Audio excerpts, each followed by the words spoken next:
সত্যানুসন্ধানৰ মজিয়ালে মই দিগন্ত কুমাৰ নাথে আপোনালোকক আদৰিছোঁ। সত্যানুসন্ধানত আজি আমি পাতিম সঁচাই অসমীয়া ভাষা সংকটৰ মুখত নেকি। এটা গুৰুত্বপূৰ্ণ সাময়িক বিষয় লৈ আমি আলোচনালৈ আগবাঢ়িছোঁ। সময়ৰ সলনি হৈছে, একে সময়তে আমি যদি চাওঁ পৰিস্থিতিৰ সলনি হৈছে। পৰিস্থিতি ভাৰতবৰ্ষতো সলনি হৈছে, অসমতো সলনি হৈছে। এই সলনি হোৱাৰ লগে লগে আমাৰ ভাষালৈ কিছু পৰিৱৰ্তন আহিছে। সৰলীকৰণ পৰিৱৰ্ধনৰ নামত ভাষাটোৰ কিছু পৰিৱৰ্তন আহি পৰিছে, অৱশ্যম্ভাৱী কথা। তেনে সময়ত আমি আলোচনা কৰিবলৈ গৈছোঁ সঁচাই অসমীয়া ভাষা সংকটৰ মুখত নেকি। এই গুৰুত্বপূৰ্ণ বিষয় আলোচনাৰ বাবে প্ৰথমে আদৰিছোঁ এগৰাকী বিশিষ্ট শিক্ষাবিদ, শ্ৰীমন্ত শংকৰদেৱ বিশ্ববিদ্যালয়ৰ অধ্যাপক ডক্টৰ দয়ানন্দ পাঠক ছাৰ। পাঠক ছাৰে তেখেতৰ দৃষ্টিকোণৰ পৰা বহুখিনি কথা আপোনালোকক ক'ব। মই আদৰিছোঁ কামৰূপ মহানগৰ জিলা সাহিত্য সভাৰ প্ৰাক্তন সভাপতি তথা বৰ্তমান সাহিত্য সভাৰ জিলা প্ৰতিনিধি হিচাপে কাৰ্যনিৰ্বাহ কৰা সবিতা দেৱী বাইদেউ তেখেতৰ দৃষ্টিকোণৰ পৰা বহুখিনি কথা ক'ব। মই আদৰিছোঁ গুৱাহাটী মহাবিদ্যালয়ৰ অসমীয়া বিভাগৰ সহকাৰী অধ্যাপক ডক্টৰ ফ্ৰেন্সি চুতীয়া। তেখেতৰ দৃষ্টিকোণৰ পৰা বহুখিনি কথা ক'ব। ধ্ৰুপদী ভাষা এই বিষয় লৈ PhD কৰা, গৱেষণা কৰা চুতীয়া ডাঙৰীয়ানীয়ে তেখেতৰ দৃষ্টিকোণৰ পৰা বহুখিনি তথ্য আপোনালোকক দিব পাৰিব। মই প্ৰথমেই দয়ানন্দ পাঠক ছাৰৰ ওচৰলৈ আহিছোঁ আৰু পাঠক ছাৰক এই কথা তেখেতৰ পৰা জনাৰ মই প্ৰয়াস কৰিছোঁ যে আমাৰ অসমীয়া ভাষা সংকটৰ মুখত নেকি। ছাৰে কি কয়? আচলতে অসমীয়া ভাষা সংকটৰ মুখত হয়, নোহোৱা বুলি মই নকওঁ। হয়, কিছুমান কথা সত্য কথা কিন্তু অপ্ৰিয় হয় বহু কামৰ। হয়, কিন্তু অপ্ৰিয় হ'লেও সঁচা কথাটো সঁচা হৈয়ে থাকে, ইয়াক ঢাকিব নোৱাৰি। এতিয়া এটা ভাষাই আচলতে এটা জাতিৰ পৰিচিতি দাঙি ধৰে, এটা জাতিৰ সংস্কৃতি দাঙি ধৰে, এটা জাতিৰ ঐতিহাসিক যিটো আপোনাৰ ধৰক তাৰ পৰম্পৰা সেইটো দাঙি ধৰে। গতিকে ভাষা হ'ল এটা বান্ধোন, আৰু ভাষাই সেই ভাষাৰ মানুহখিনিক এটা বান্ধোনৰ মাজত ৰাখে যে মই অসমীয়া। গতিকে মই অসমীয়া বুলি কোৱাৰ লগে লগে আমি একত্ৰিত হৈ যাওঁ। গতিকে সেই এটা ডাঙৰ এটা তাৰ ভাষাৰ এটা ইম্পেক্ট এটা আছে। কিন্তু এটা ভাষা ই অব্যাহত থাকিবলৈ হ'লে বা জীৱন্ত হৈ থাকিবলৈ হ'লে ভাষা কোৱা মানুহৰতো প্ৰয়োজন আছে। আৰু সেই ভাষাটো আমি শুদ্ধ ৰূপত কৈছোঁ নে নাই, বিশুদ্ধ ৰূপত কৈছোঁ নে নাই, না এতিয়া সংস্কাৰৰ কথাও আহিছে। সংকটৰ যেতিয়া সংকট আহিব তেতিয়া কিন্তু সংস্কাৰো আহে। এই কথাটো কিন্তু আমি বিশ্বাস কৰোঁ যে সংকট যদি আহিছে, ই সংকট অনিবাৰ্য, সি আহিবই। কিন্তু সংকটৰ বুকুৰ পৰাই আকৌ সংস্কাৰ আৰম্ভ হ'ব। গতিকে এই কথাটো আমি কিন্তু পাহৰি যাব নালাগে। গতিকে এটা সময়ত হেমচন্দ্ৰ বৰুৱাই ধৰক আপোনাৰ হেমকখন লিখিছিল, তেতিয়া অসমীয়া ভাষা সংকটত আছিল। এই সংকটৰ পৰা মোচন হোৱাৰ কাৰণে to get rid of that situation তেওঁ আপোনাৰ হেমকখন লিখিলে। কিন্তু হেমকখনেই কিন্তু অসমীয়া ভাষাৰ শেষ কথা নহয়, that is not the last word. তাৰপাছত আপোনাৰ দেখিলে কি যে আপোনাৰ চন্দ্ৰকান্ত অভিধান হ'ল। চন্দ্ৰকান্ত অভিধান দেখিলে যে হেমকোষত কোৱা কথা বহুত কথা আপোনাৰ সমাজৰ লগত নিমিলে, গতিকে সেইটো কৰিলে। এতিয়া আপোনাৰ চন্দ্ৰকান্ত অভিধানৰ পিছত আৰু বহুত অভিধান আপোনাৰ অসমীয়া সাহিত্যত আহিছে, তাত কিন্তু কিছু সৰলীকৰণ হৈছে। গতিকে আপুনি যদি বিশ্ব সাহিত্যৰ ফালে চায়, বিশ্ব সাহিত্যৰ ফালে চালে প্ৰতিটো ভাষাই কিন্তু এটা সংকটৰ মাজেৰে গৈ পেলাই সংস্কাৰিত হৈছে আপোনাৰ। এই কথাটো হয়, ইংৰাজী ভাষা হৈছে, ফৰাচী ভাষা হৈছে, জাৰ্মান ভাষা হৈছে, ৰাছিয়ান ভাষা হৈছে, কোনটো ভাষা হোৱা নাই, প্ৰতিটো ভাষাই হৈছে আপোনাৰ। তেওঁলোকে সংকটৰ মাজেৰে গৈ পেলাই এটা সংস্কাৰ তেওঁলোকে এটা লাভ কৰিছে। গতিকে অসমীয়া ভাষাৰ ক্ষেত্ৰত এইটো হৈছে। এতিয়া অসমীয়া ভাষাৰ ক্ষেত্ৰত ধৰক এটা আমি চাই আছোঁ এটা কথা, যিটো ইউনিকোডৰ এতিয়া বাংলা ভাষাৰ অসমীয়া ভাষা এটা গ্ৰুপত ৰাখি থৈ দিছে। ৰাখি থোৱাৰ কাৰণে অসমীয়া এটা নিজস্বভাৱে এটা ইউনিকোড কৰিব পৰা নাই। এতিয়া ইউনিকোডৰ যিসকল কৰ্তা তেখেতসকলে আমাক খুজিছে যে অসমীয়া ভাষাৰ যে বাংলা ভাষাৰ পৰা কিমানখিনি ডিফাৰেণ্ট, ডিফাৰেণ্ট। কিন্তু আমি তেওঁলোকে কৈছে যে আমাক 20টা অন্তত উদাহৰণ দিয়ক, 20। আমি 5টাও দিব পৰা নাই আপোনাৰ। গতিকে এই কথাবিলাকে কৰে যে আমাৰ, গতিকে এইবিলাক এটা হ'ল এটা লিংগুইষ্টিক ষ্টাডি, সেইটো এটা বেলেগ কথা এটা, সেই কথাত আমি নাযাওঁ। কিন্তু এইটো কথা ঠিক যে অসমীয়া ভাষা এতিয়া সংকটত পৰিছে আৰু সংকটৰ ফালে প্ৰচণ্ড গতিত গৈ আছে। কোনফালে আমি সংকট বুলি কিয় কৈছোঁ যে অসমীয়া ভাষা কোৱা মানুহৰ সংখ্যাটো লাহে লাহে কমি গৈছে, এইটো হ্ৰাস পাইছে। আৰু অসমখন এতিয়া বহু জাতিক, বহু সাম্প্ৰদায়িক কথা আছে। আনকি সিদিনা এনেকুৱা হৈছে যে মোক মাতি নিছে আপোনাৰ ওদালগুৰি কলেজত, আৰু ওদালগুৰি কলেজত মাতি নিওঁতে তেনেকুৱা কিবা এখন সভা এখনত প্ৰিন্সিপালে আহি পেলাই মোক আহি মনে মনে কৈছে আপুনি ইংৰাজীত ক'ব। বোলে কিয়? বোলে আমাৰ ইয়াতে এতিয়া অসমীয়া বুজি নচলে। গতিকে বড়োলেণ্ডত বৰ্তমান অসমীয়া ভাষাটো নচলে। গতিকে বড়োলেণ্ডৰ এতিয়া ধৰক আপোনাৰ বড়োলেণ্ডৰ যদি নচলে তাৰপিছত অন্যান্য ঠাইতো আপোনাৰ ধৰক আপোনাৰ আজি বৰাক ভেলীত যাওক তাত অসমীয়াটো নচলে এনে ধৰণৰ কথাবিলাক আছে গতিকে আমাৰ এটা গোটেই কথাখিনি সংকুচিত হৈ আহিছে এই সংকোচনৰ যিটো প্ৰচেছ সংকোচনৰ যিটো প্ৰক্ৰিয়া সেই প্ৰক্ৰিয়াৰ মাজত অসমীয়া ভাষা সাহিত্য কেনেকৈ আগবাঢ়িব সেইটো এটা প্ৰশ্নবোধক চিন গতিকে এই কথাটো যদি আমি ক'বলৈ যাওঁ তেতিয়াহ'লে বহুত ক্ষেত্ৰত অপ্ৰিয় কথা হয় অপ্ৰিয় কথা হ'লেও এইটো কথা কিন্তু সত্য কথা গতিকে আমি পিছত আলোচনা কৰিম আমাৰ বাকী যিসকল আপোনাৰ আছে তেখেতসকল অতিথি তেখেতসকলে নিজৰ নিজৰ বক্তব্য দাঙি ধৰিব ডক্টৰ পাঠক ছাৰে যথেষ্ট গুৰুত্ব সহকাৰে এইখিনি কথা কৈছে আৰু সঁচাকৈ আমাৰ 4 কোটি জনসাধাৰণে বাস কৰা এই ৰাজ্যখনত কিমান শতাংশ আমাৰ নাগৰিকে অসমীয়া ভাষা কয় অসমীয়া ভাষা বুজি পায় এইটো এটা গুৰুত্বপূৰ্ণ প্ৰশ্ন হৈ পৰিছে মই ছাৰৰ ওচৰলৈ পুনৰ আহিম এতিয়া আহিছোঁ সবিতা দেৱী বাইদেউৰ ওচৰলৈ বাইদেউ যিহেতু অসম সাহিত্যৰ লগত অসম সাহিত্য সভাৰ লগত সম্পৰ্ক থকা আৰু সভাপতি হিচাপে এটা কাৰ্যকাল তেখেতে অতিবাহিত কৰিছে এগৰাকী প্ৰাক্তন বিষয়া আপোনাক মই সুধিব খুজিছোঁ যে অসম সাহিত্য সভাই আমাৰ ভাষাটো সংৰক্ষণ কৰাৰ বাবে সংবৰ্ধন কৰাৰ বাবে কি কৰিছে আপোনাৰ দৃষ্টিৰে যদি আপুনি প্ৰাৰম্ভিকভাৱে কিছু কথা কয় বিতৰ্ক আছে আমি বিতৰ্কৰ কথাও পাতিম কাৰণ শেহতীয়াভাৱে আপোনালোকৰ সভাপতি ডাঙৰীয়া কিছু মন্তব্যক লৈ মাজে মাজে বিতৰ্কৰ সূত্ৰপাত ঘটি আছে শেহতীয়াভাৱে এনে এক বিতৰ্কৰ সৃষ্টি হৈছে সেই বিষয়ে আমি পাছত পাতিম কিন্তু আপুনি প্ৰথমে এই প্ৰশ্নৰ উত্তৰ দিয়ক অসমীয়া ভাষা সংৰক্ষণ বা অসমীয়া ভাষাটো জীয়াই ৰাখিবৰ কাৰণে সাহিত্য সভাই নকৰা নহয় বহুত কামেই কৰিছে কিন্তু মই এটা কথা অনুভৱ কৰিছোঁ যে সাহিত্য সভাৰ কেন্দ্ৰৰ কামবিলাকতকৈ আমাৰ যিবোৰ শাখা আছে শাখা সাহিত্য সভাৰ যিবিলাক আছে সেই শাখা সাহিত্য সভাই কিন্তু আমাৰ সাহিত্য সভাখনক জীয়াই ৰখাত মানে যথেষ্ট অৰিহণা যোগাইছে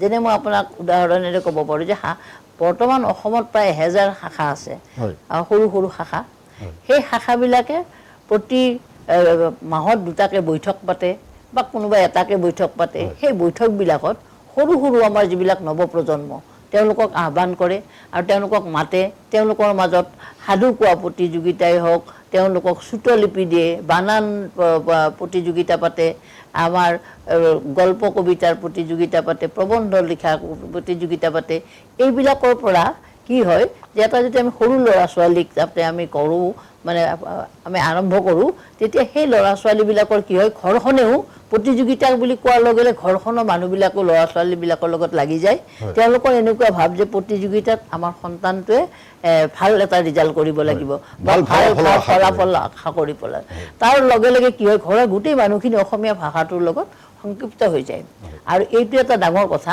তেতিয়া কি হয় আমি বৰ সুন্দৰ বহুত ল'ৰা ছোৱালীক মই দেখোঁ মই জাপৰিগোগ সাহিত্য সভাটো আছিলোঁ মই তাৰে প্ৰতিষ্ঠাপক সম্পাদিকা গতিকে সেই মই তাতে দেখিছোঁ যে আমি স্কুলবিলাকত মানে নধৰাৰ নিচিনা হৈ যায় মানে আমি এনেকুৱা হয় যে সিহঁতক চাবলৈ মানুহ নোপোৱা হৈ যাওঁ এই যে কথাটো এইবিলাক শাখা সাহিত্য সভাই কৰে অসমৰ প্ৰতিখন শাখা সাহিত্য সভাই কিন্তু এইবিলাক কাম কৰি আছে ল'ৰা ছোৱালীৰ যিটো সাহস এটা মাইকৰ ওচৰত কথা কোৱা বা সমাজত কথা কোৱা বা এটা সাধু কওঁতে যে তেওঁলোকৰ মননশীলতা বাঢ়ে তেওঁলোকৰ জ্ঞান বাঢ়ে তেওঁলোকে বিবেচনা বা বিবেক কথাটো বাঢ়ে এইবিলাক কথাত কিন্তু মানে অসম সাহিত্য সভাৰ মাজেৰেই হওক শাখা সাহিত্য সভাই কৰি আছে আৰু এইখিনি কাম কিন্তু আমাৰ অসম সাহিত্য সভাই কৰি আছে বুলি ক'ব লাগিব তেওঁ আমাৰ শাখা সাহিত্য সভাবিলাকৰ জৰিয়তে হয় গুৰুত্বপূৰ্ণ কথা কৈছে বাইদেৱে বাইদেউক মই ধন্যবাদ জনাইছোঁ তেখেতৰ ওচৰলৈ পুনৰ আহিম এতিয়া আহিছোঁ ডক্টৰ ফেঞ্চি চুতীয়া মেডামৰ ওচৰলৈ তেখেতে মই পূৰ্বে এই কথা কৈছোঁ যে অসমীয়াত ধ্ৰুপদী ভাষাৰ উপাদান এই বিষয় লৈ তেখেতে গৱেষণা কৰা চুতীয়া ডাঙৰীয়ানী তেখেতে বহুখিনি কথা ক'ব পাৰিব মই তেখেতক পোনপ্ৰথমে এই কথা সুধিব বিচাৰিছোঁ যে আপুনি যি বিষয় লৈ গৱেষণা কৰিলে যি বিষয়ৰ লগত আপুনি সম্পৰ্কিত এটা ধ্ৰুপদী ভাষা বুকুলে সংকট নামি আহিছে নেকি আপোনাৰ দুখ নালাগে নে আপোনাৰ উদ্বেগ সৃষ্টি নহয়নে আপোনাৰ কি অভিমত হয় নিশ্চয়কৈ আমাৰ মাতৃভাষা অসমীয়া ভাষাটোলৈ সংকট আহিছে বুলি ক'লে আমি সকলোৱে দুখ প্ৰকাশ কৰোঁ বা আমাৰ ভয় হয় যে আজিৰ পৰা 100 বছৰৰ পাছত বা তাতকৈ পাছত ভাষাটো থাকিব নে নাই কিন্তু ভাষা এটা যি ইতিহাস সেই ইতিহাস চাবলৈ যদি যাওঁ প্ৰত্যেক ভাষাৰে বিশ্বৰ বিভিন্ন সময়ত সংকট ভাষাবোৰলৈ আহে আৰু 2010 চনত ইউনেস্কোৰ তত্বাৱধানত ক্ৰিষ্টফাৰ মছেল নামৰ এজন ভাষা তত্ত্ববিদ তেখেতে ভাষাৰ সংকটক লৈ পেলাই এটা জৰীপ কৰিছিল আৰু সেই জৰীপত তেখেতে যিখন প্ৰতিবেদন প্ৰস্তুত কৰিছিলে সেই প্ৰতিবেদন প্ৰস্তুত কৰোঁতে তেখেতে কৈছিলে যে আৰু কেইবছৰমানৰ পাছত আমাৰ বৰ্তমান বিশ্বত জীৱন্তভাৱে প্ৰচলিত 7,000 ভাষাৰ সৰহসংখ্যক ভাষাই সংকটৰ মুখামুখি হ'ব বা মৃত্যুৰ গৰাহলৈ যাব আৰু ইয়াৰ অন্যতম কাৰণটো হৈছে গ্লোবেলাইজেশ্যন আমাৰ যি ইংৰাজী ভাষাৰ যিটো ব্যাপক মানে প্ৰভাৱ প্ৰত্যেকবোৰ আঞ্চলিক ভাষাতে পৰিছে ই এটা ডাঙৰ বিষয় কিন্তু অসমীয়া ভাষাৰ বিষয়ে যে ভাষাটো সংকটৰ মুখত পৰিলে ভাষাটো নোহোৱা হৈ যাব বুলি ক'বলৈ মন নাযায় আৰু সংকটৰ মুখামুখি নোহোৱাটোৱে বিচাৰোঁ কিন্তু নিশ্চিতভাৱে এয়া সত্য ছাৰে ইতিমধ্যে কৈছে যদি ওদালগুৰিৰ দৰে এখন জিলাত অসমৰ এখন জিলাত যদি ভাষা বুজি নাপায় বুলি এগৰাকী অধ্যক্ষই ক'ব লগা হৈছে তাতকৈ আৰু চিন্তনীয় বিষয় নাই অসমীয়া ভাষাৰ যি গঠন প্ৰক্ৰিয়া সেই গঠন প্ৰক্ৰিয়ালৈ যদি আমি চাওঁ ই কেৱল এটা আৰ্য ভাষা নহয় আমাৰ অসমত অতীজৰে পৰা বাস কৰা অষ্ট্ৰিকমূলীয় লোকসকল তিব্বত বৰ্মীয় লোকসকল এই লোকসকলৰ ভাষিক উপাদান আমাৰ অসমীয়া ভাষাৰ গঠন প্ৰক্ৰিয়াত এই ভাষিক উপাদানবোৰ আছিলে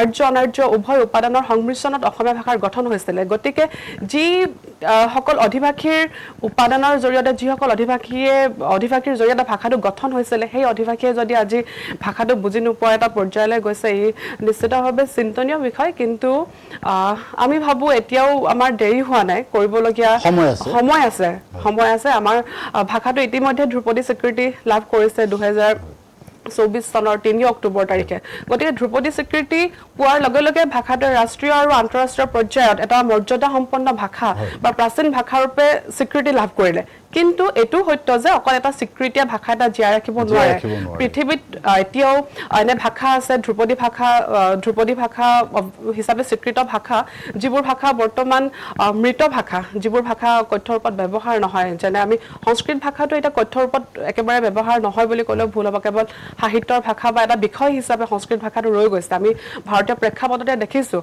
গতিকে কেৱল এই স্বীকৃতিটোৱে ভাষাটোক জীৱন্ত কৰি ৰাখিব বুলি নাভাবোঁ কিন্তু এই স্বীকৃতিয়ে যে ভাষাটোক এটা মৰ্যাদা সম্পন্ন ভাষাৰূপে প্ৰতিষ্ঠিত কৰিলে সেয়া নিশ্চিত গুৰুত্বপূৰ্ণ তথ্য দিছে ফেঞ্চি চুতীয়া মেডামে মই তেখেতৰ ওচৰলৈ পুনৰ আহিম তেখেতৰ লগত পাতিব লগা আমাৰ বহুখিনি কথা আছে মই এতিয়া আহিছোঁ ডক্টৰ দয়ানন্দ পাঠক ছাৰৰ ওচৰলৈ আৰু পাঠক ছাৰে যথেষ্ট গুৰুত্বপূৰ্ণ তথ্য আপোনালোকৰ সন্মুখত দিছিলে বিশ্লেষণ তেখেতে দাঙি ধৰিছিলে কিন্তু মই তেখেতক এটা বেলেগ প্ৰসংগলৈ মই লৈ আহিব বিচাৰিছোঁ কাৰণ লোকপিয়লৰ কাম ইতিমধ্যে আৰম্ভ হৈছে লোকপিয়লৰ কাম 1 এপ্ৰিলৰ পৰা আৰম্ভ হৈছে দুটা পৰ্যায়ত এই লোকপিয়ল সম্পন্ন হ'ব আমাৰ দেশত এই সময়ত মই ছাৰক এই কথা সুধিব বিচাৰিছোঁ যে আপোনাৰ মুখৰে এই কথা প্ৰকাশ পালে যে আমাৰ এইখন অসমৰ বুকুৰ বহু ঠাইত অসমীয়া ভাষা নচলে অসমীয়া ভাষা প্ৰচলন নহয় এনে এটা পৰ্যায়লৈ গৈছে আমাৰ জনসংখ্যাৰ কথা মই কিছু সময় পূৰ্বে এই কথা উল্লেখ কৰিছোঁ যে এই লোকপিয়লে আমাৰ ভাষাৰ প্ৰতি কিবা অশনি সংকেত আনিব পাৰে নেকি ছাৰে কি ভাবে নিশ্চিতভাৱে পাৰে এইটো এটা স্বাভাৱিক এটা আমাৰ সংকট লোকপিয়ল ধৰক আপোনাৰ আমি চাহ জনগোষ্ঠীৰ আচলতে তেওঁলোকৰ নিজৰ মাতৃভাষা কিন্তু অসমীয়া নহয় তেওঁলোকে অসমীয়া শিকিছে ইয়াত এইটো বেলেগ কথা তেওঁলোক আপোনাৰ বিহাৰৰ পৰা আহিছে মধ্যপ্ৰদেশৰ পৰা আহিছে ৰাজস্থানৰ পৰা আহিছে বিভিন্ন ঠাইৰ পৰা আহিছে উৰিষ্যাৰ পৰা আহিছে কিন্তু তেওঁলোকে নিজৰ মাতৃভাষা হিচাপে কিন্তু অসমীয়া নহয় এতিয়া হয়তো অসমত থাকি তেওঁলোক অসমীয়া হৈছে এইটো বেলেগ কথা আৰু এতিয়া ধৰক আপোনাৰ ইতিমধ্যে আমাৰ আগৰ বক্তাই কৈছেই যে আপোনাৰ যিটো আপোনাৰ আমাৰ মংগলয়ড যিটো ষ্টক এইটো বড়োসকল ৰাভাসকল বা আমাৰ যিখিনি ইয়াত জনগোষ্ঠীয় লোক আছে বেছিভাগ কিন্তু মংগলয়ড ষ্টকৰ লগত কিন্তু অসমীয়া ভাষাৰ কোনো সম্পৰ্ক নাই তেওঁলোকৰ যিটো দ্বিতীয় ভাষা প্ৰথম ভাষাটো তেওঁলোকৰ বেলেগ আনকি আপুনি চাব যেতিয়া আহোমসকল আছিল আহোমসকলৰ মংগলয়ডে আহোমসকল যেতিয়া আহিছিলে তেওঁলোকে তেওঁলোকৰ ইতিহাস তেওঁলোকে কিন্তু আচলতে টাই ভাষাত লিখিছিলে অসমীয়া ভাষাত লিখা নাই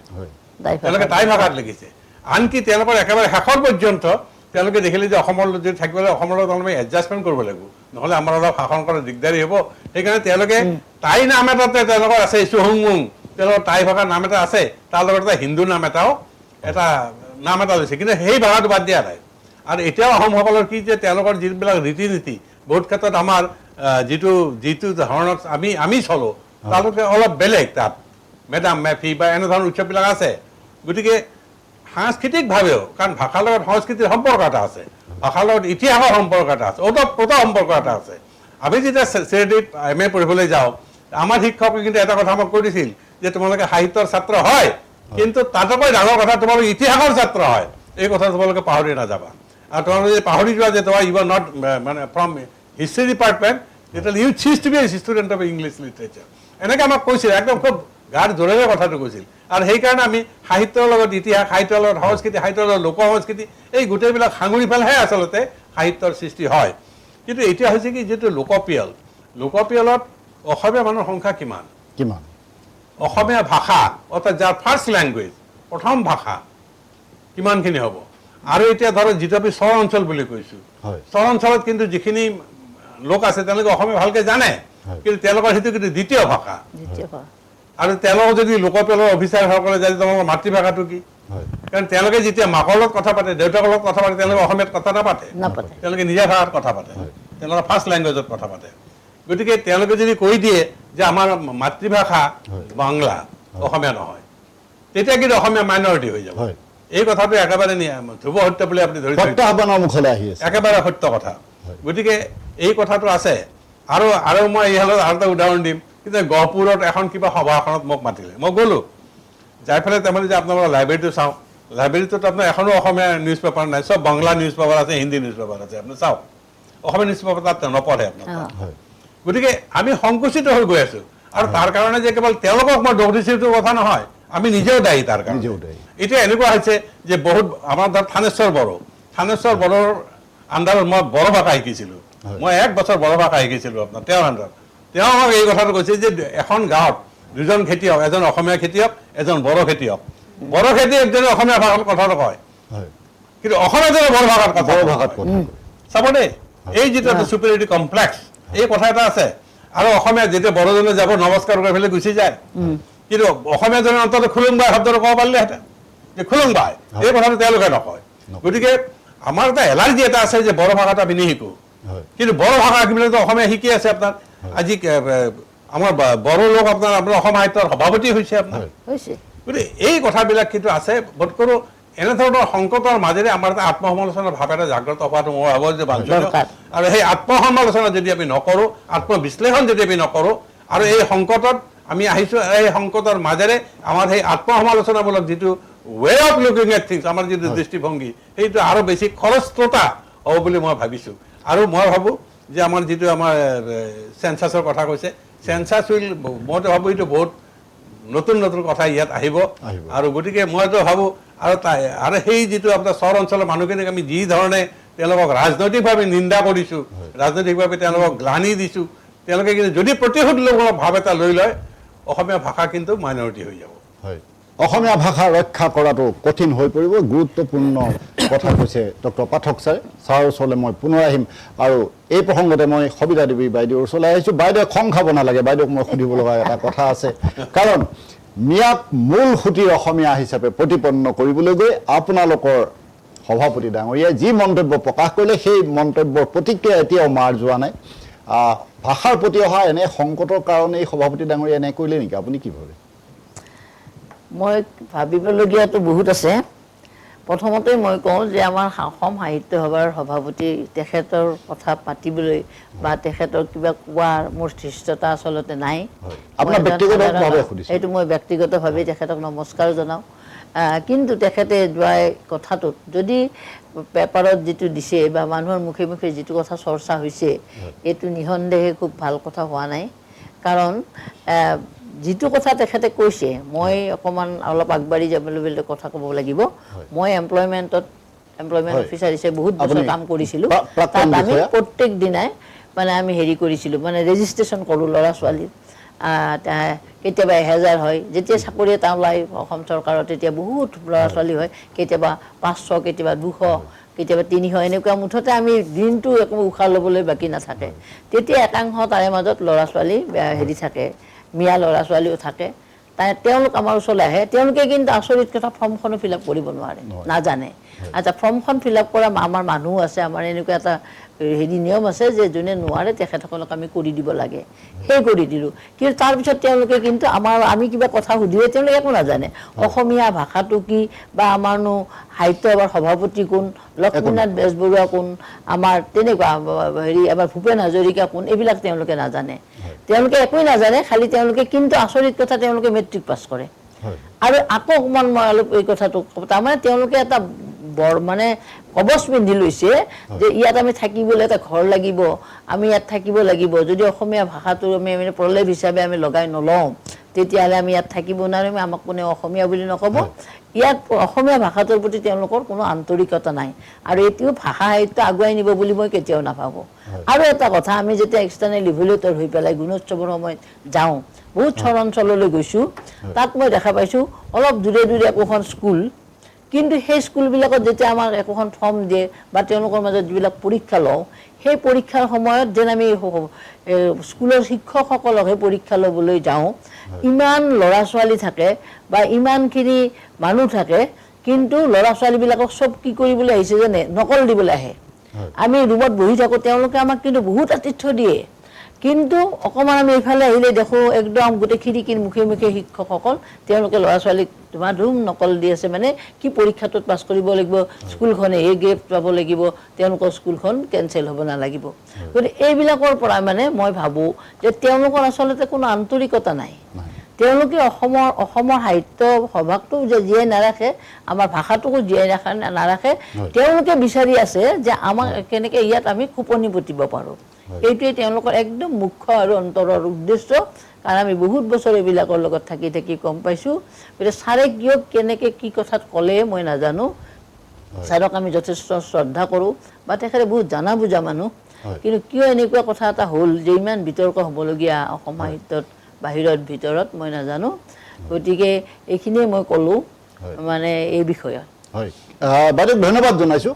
কেইবাটাও সময়ত সভাপতি ডাঙৰীয়াৰ বক্তব্যক লৈ আমাৰ ৰাজ্যখনত তুমুল প্ৰতিক্ৰিয়াৰ সৃষ্টি হৈছে, মানুহে বিভিন্ন ধৰণৰ প্ৰতিক্ৰিয়া প্ৰকাশ কৰিছে। সেই সন্দৰ্ভত আমি পাছত কথা পাতিম। মই এতিয়া আহিছোঁ ফেঞ্চি চুতীয়া মেডামৰ ওচৰলৈ, আৰু মেডামক মই এটা কথা সুধিব বিচাৰিছোঁ, কাৰণ আপুনি যিহেতু গুৱাহাটী মহাবিদ্যালয়ৰ অসমীয়া বিভাগৰ সহকাৰী অধ্যাপক, আপুনি আমাৰ ভাষাৰ লগত সম্পূৰ্ণৰূপে সম্পৰ্ক ৰক্ষা কৰি চলিব লগা হৈছে। আপুনি ছাত্ৰ ছাত্ৰীৰ লগত আপুনি আমাৰ ভাষাৰ বিষয়ে বহু কথা ক'ব লগা হৈছে, কিন্তু দুৰ্ভাগ্যজনক কথা কিছুমান আছে যে আমি যদিও ধ্ৰুপদী ভাষাৰ মৰ্যাদা লাভ কৰিছোঁ, কিন্তু গুগলত আমি অসমীয়া ভাষা বিচাৰি নাপাওঁ বা ডিজিটেল স্ক্ৰীণত বৰ্তমানো সক্ৰিয় হোৱা নাই। এনে কথাবোৰে আমাৰ ভাষা চৰ্চাৰ ক্ষেত্ৰত বা নতুন পুৰুষৰ মাজলৈ আমাৰ ভাষাৰ আকৰ্ষিত কৰাৰ ক্ষেত্ৰত অসুবিধা নহয়নে? নিশ্চয়কৈ অসুবিধা হয়। এতিয়া ভাষাৰ মানে পৰিৱৰ্তনটো বা ভাষাৰ যিটো সংৰক্ষণৰ মাধ্যমবোৰ পৰিৱৰ্তন হৈ আহিছে। আমি প্ৰাচীন সময়ত প্ৰত্নলেখবোৰ দেখিলোঁ, তাৰপিছত হাতে লিখা পুথিবোৰ আহিলে, এতিয়া প্ৰযুক্তিবিদ্যা, এতিয়া প্ৰযুক্তিৰ যুগ, আৰু এই সময়ত যদি আমি ভাষাটোক প্ৰযুক্তিকৰণ কৰিব নোৱাৰোঁ, আপুনি নিজেই কৈছে যে আমাৰ অসমীয়া ভাষাৰ সমল আমাৰ ইণ্টাৰনেটত একেবাৰে কম পোৱা নাযায়।